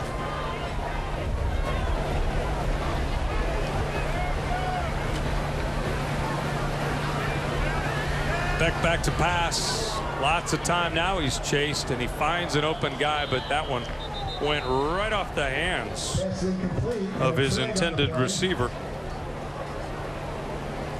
He was open, too, on the sideline. That was Schwenke again, and not able to bring that one down. During the play, that holding on the offense. We'll decline that, make it 4th down, right? Or do you knock him out of field goal? I don't know. I think you got to get him off the field, don't you? Yeah, I don't think they would even try a field goal, worry about a block and a return. We already saw that once. Yeah, it's declined. So how happy you think the University of Georgia is? Whew. Pretty happy. We'll see them obviously next week as they get their season underway. And he will be Carson Beck will be a Georgia Bulldog. Looked like he might go to Alabama for a while, and like they need another quarterback. Yeah, but then Georgia's in the same boat. Pretty much in the same boat. Jake Fromm, a Heisman hopeful this year. Oh, goodness. And that was a big sack, and the ball is out. I think he was down, but that's your franchise quarterback there getting absolutely hammered. And I believe that is one of the biggest. Batts. Travis Batts. That is one of the biggest shots you will see on a high school football field. Carson Beck just getting leveled on that play. Look at this.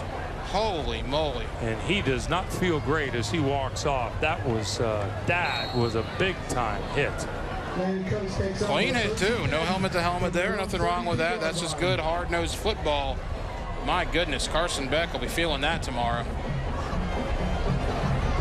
Wow. So the ball turns over on downs. The Atlantic Coast gets it back. That was a 4th down play. That would have been glad that didn't end up any worse than it did. Yeah. So 21-12 Mandarin, 3 minutes to go. Atlantic Coast with the ball here. Obviously they need to move Brown pretty quick. They'll get about 7 or 8 on 1st down on a quick hit out to the flat there. And that went out to Jordan Smith. If you're Mandarin, do you do the prevent defense, or are you one of those guys where the prevent defense prevents you from winning games? I'm not a big fan of the prevent. They're actually playing pretty tight for the most part. Looks like about 7, maybe 7 yards off the guys on the sides. And that's a 1st down on a quick hit out to Daniel Dawson. That's a good, well-coached team. Well-coached quarterback. Take what the defense gives you. Get 8, 9 yards. Get out of bounds. That's good stuff there from Atlantic Coast. Tell you what, this would be a huge victory to get down and get a touchdown. Even make this a 21-18 game before it's over. Yeah. Just to build for the season. Have your quarterback be able to engineer a drive here. Bryant lines up wide right. Let's keep an eye on him. At some point in the next 2 or 3 plays, don't you have to go deep to Bryant, Josh? He's got one-on-one coverage. Yeah, he does. He's got one-on-one coverage. And I think he wanted the football and didn't get it. Yeah, I think you're down 9, 2.5 to go. I would tell Bryant, run a fly pattern. You throw it up there, see what happens. I think I'd try one of those little double moves there, maybe a pump fake and let him go. But that was one-on-one coverage with Pat Bryant. Heck of a basketball player, too. Yeah. Fans beginning to file in for the nightcap. University Christian and Bowls. A lot of state championships between those two programs. For sure. You'll hear that with Culpepper and Kyle Brady coming up here after we are done. We can definitely say UC will have a new quarterback this year. That's right. That's right. Because we're watching him right now in an Atlantic Coast uniform. That's right. And lots of pressure again. He gets out of it. And that's going to be grounding as he threw it to nobody. Out of bounds. Yeah. Yeah, they didn't throw the flag. Is he outside the pocket maybe? Maybe, but yeah, there was nobody anywhere near him. So. Actually, come to think of it, I think in high school it doesn't even matter if you're outside the pocket. I don't think it does because they called it in the first game. Yeah, that's right. And there comes the flag. Yeah. I don't know if I like that rule or not. If you're scrambling around, throw it outside the pocket. Do you give the quarterback the benefit of the doubt? But you are just avoiding the sack. That's true. Let's be honest. If there's nobody, I mean, I think you gotta find somebody. Anybody. Yeah. Yeah. Throw it at their feet. So you lose the down. You lose. They give the NFL boys the benefit of the doubt on that one. Yeah. All right, so it's getting longer and longer, isn't it? What do we got here? We got third and a mile. 20-something. And they have to get a first down, obviously. So third down is irrelevant. They have 2 downs to pick up the yardage. Got to get to the 43. They're at the 36. And back to pass again with pressure. That one is picked off. Yeah. Was that will do it. As Mandarin, that one was the pressure did that one. The pressure did that one.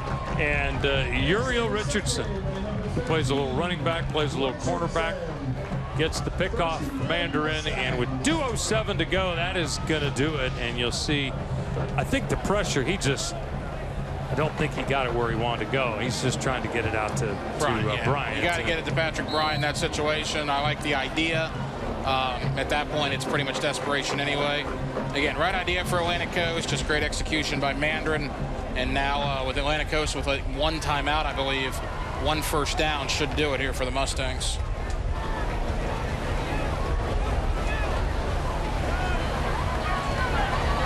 And a nice run there.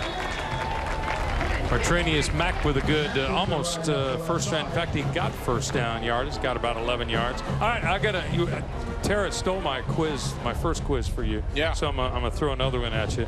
Bobby Ramsey won the top coach award in the state last year, right? He did. There have been some other guys from our area that have won the Dairy Farmers Coach of the Year from the area. Can you name about 5 of them? I'd have to think a guy that had a lot of success in this stadium, Corky Rogers. I'd have to think Verwin Dormney over at Trinity Christian. I'm just trying to think state titles here. Maybe Joey Wiles at St. Augustine. That's your first correct one, and we have another touchdown. Wow, Mandarin, there you go. And Mandarin, Martranius Mack finding his way to the end zone and pouring on a little bit here at the end as the Mustangs. Let's take a look. We're doing trivia here, and Mack breaks a tackle, and then he does the rest just with his speed. Just outdid Mystery Man 19. That's a great run by Martranius Mack. He's not the starter. He's the backup, but I tell you what, he's had a nice ball game. I know I'm reaching here. It's 21-12. That makes it 27-12. Extra point makes it 28-12. Yeah. Atlantic Coast gets the ball. It's still 2 possessions. He would have been better served to go to the ground. He would have been. Yeah. You know. And extra point up and good. Yeah, so Mack with a deep run gets into the end zone. Mandarin now 28-12 over the Stingrays. Look at that speed, John. Yeah, he's got to knock him out of bounds, and the first guy needs to make the tackle on the edge. So you're telling me Corky Rogers never won the Florida Coach of the Year? So the top coach award in the state, local winners.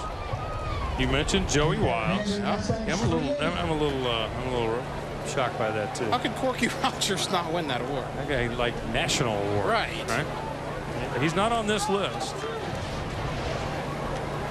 Marty Lee at First Coast, going to the state championship a few years ago. Did not do it. No?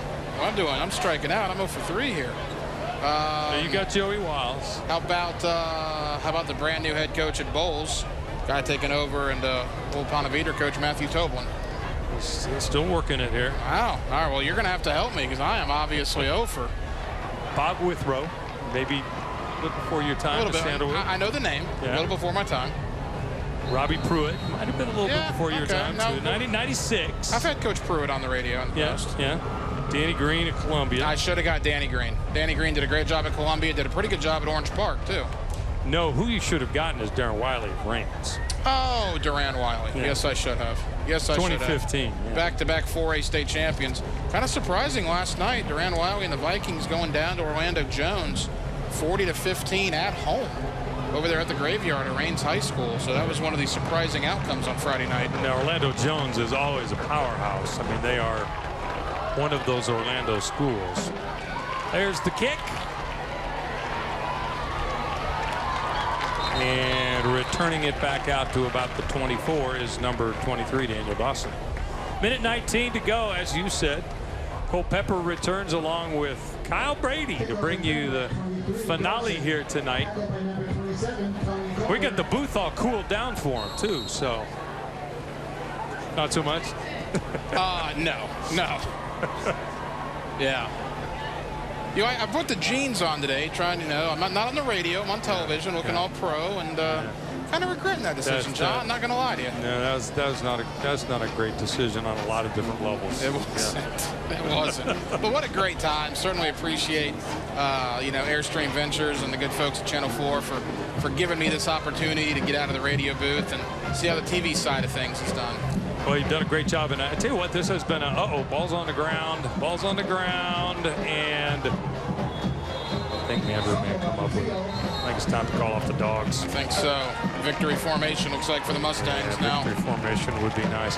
Tell you what, I'm still impressed with the effort that Atlantic Coast gave today. They really did a lot of things right. They've got a defense that is not bad at all for being so young. I think it's going to get better as the year goes on. They've got a star at receiver. They've got a real-life quarterback that, as he gets more acclimated to their system, is probably going to play pretty well here. He's got a history of playing pretty well. I really like their head coach, too. I like Coach Montemayor a lot. But like you said, no more victories. I don't think the Atlantic's, they're not going to be happy about this. They're going to take this tape and learn from it and try to get better next week when they play Bishop Kenny, right? Next That's Friday. right. It's way better than 39-7, though. That's right. And that one goes up the middle as we got a new quarterback in the game. That's Trey Lawrence. I think Atlantic Coast is going to save that last time out, take that to the house with them, John. It looks like one more snap, and this will be a wrap here. John Parkins gets the carry that time and remains in the ball game at running back.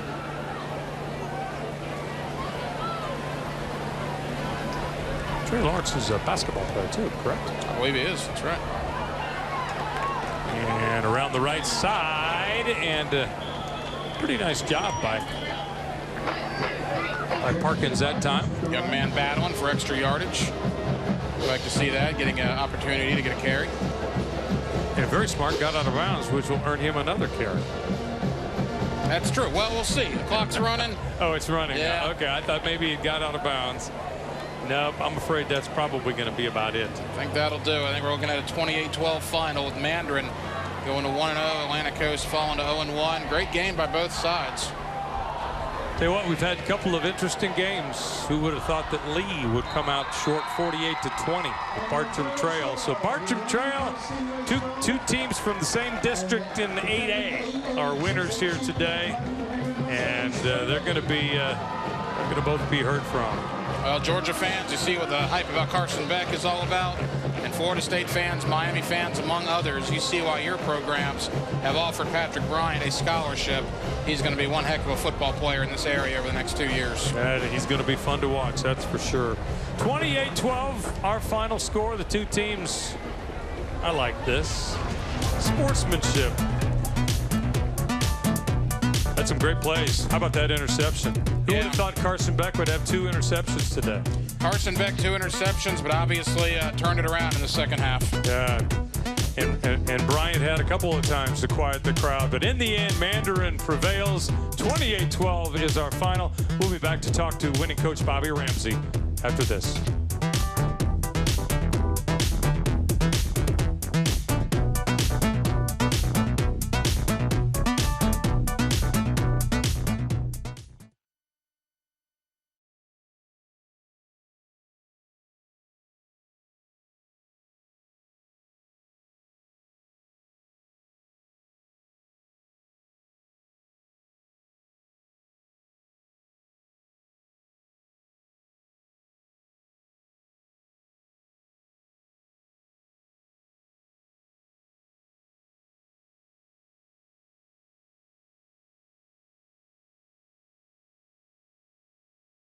I'm going to get your coach first, and then we'll get you. Is that okay?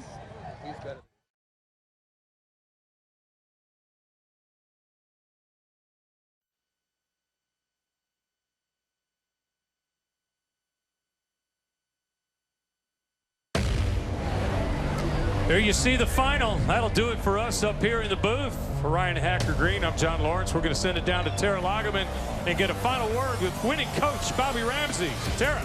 Coach Ramsey, it's got to feel good to get that first win of the season on such a big stage on live TV, too. Yeah, I think the kids, their guys did a really good job of handling the atmosphere. It's something we talked to them a lot about. Say it's going to be a real unique situation. There's going to be a lot happening around you, a lot of people there, games going on while you're warming up. So, we couldn't put them in the situation before, but we could at least talk to them about it and get them thinking about it. I think they did a really nice job. And I know that you have a lot of new guys on the team this year. This was your first look at them. How do you build on this going forward? Well, I think defensively we really showed a lot of good things. I think we made a lot of improvements there. Offensively, I think, we're still putting it together, and repetition will help that, and experience will help that. But we moved the ball well. I think offensively we just got to do a better job in the red zone and protect a little better. What's your top thing on the to-do list in practice this week? Offensively, finish drives and protect football. Thank you so much. And speaking of offensively, Carson, we're going to bring you in right now. Great game, great job. You took a big hit in that the last couple of minutes of the game. How are you? I'm good. I'm straight. Yeah, I've taken bigger hits, so it's all good.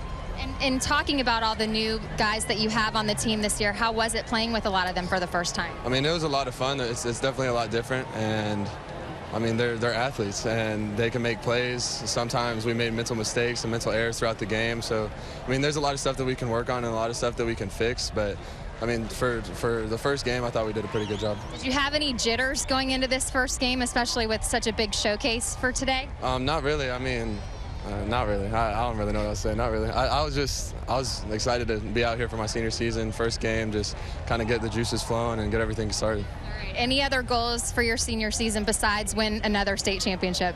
That's about it. I mean, win another state championship, better myself, and obviously start getting prepared for the next level. All right. What do you want to say to all the fans that came to see you guys today? You had a great turnout. Thank you for coming out. For everyone, all the Mandarin fans, whoever else came out, thanks for everyone watching. We had a lot of fun, and yeah, I'm out. Bet. Awesome. Thank you so much, Carson. Congratulations. Great game, and enjoy your senior season. All right. Okay, now we're going to toss it back to Janice Harris in the News 4 Jax studios.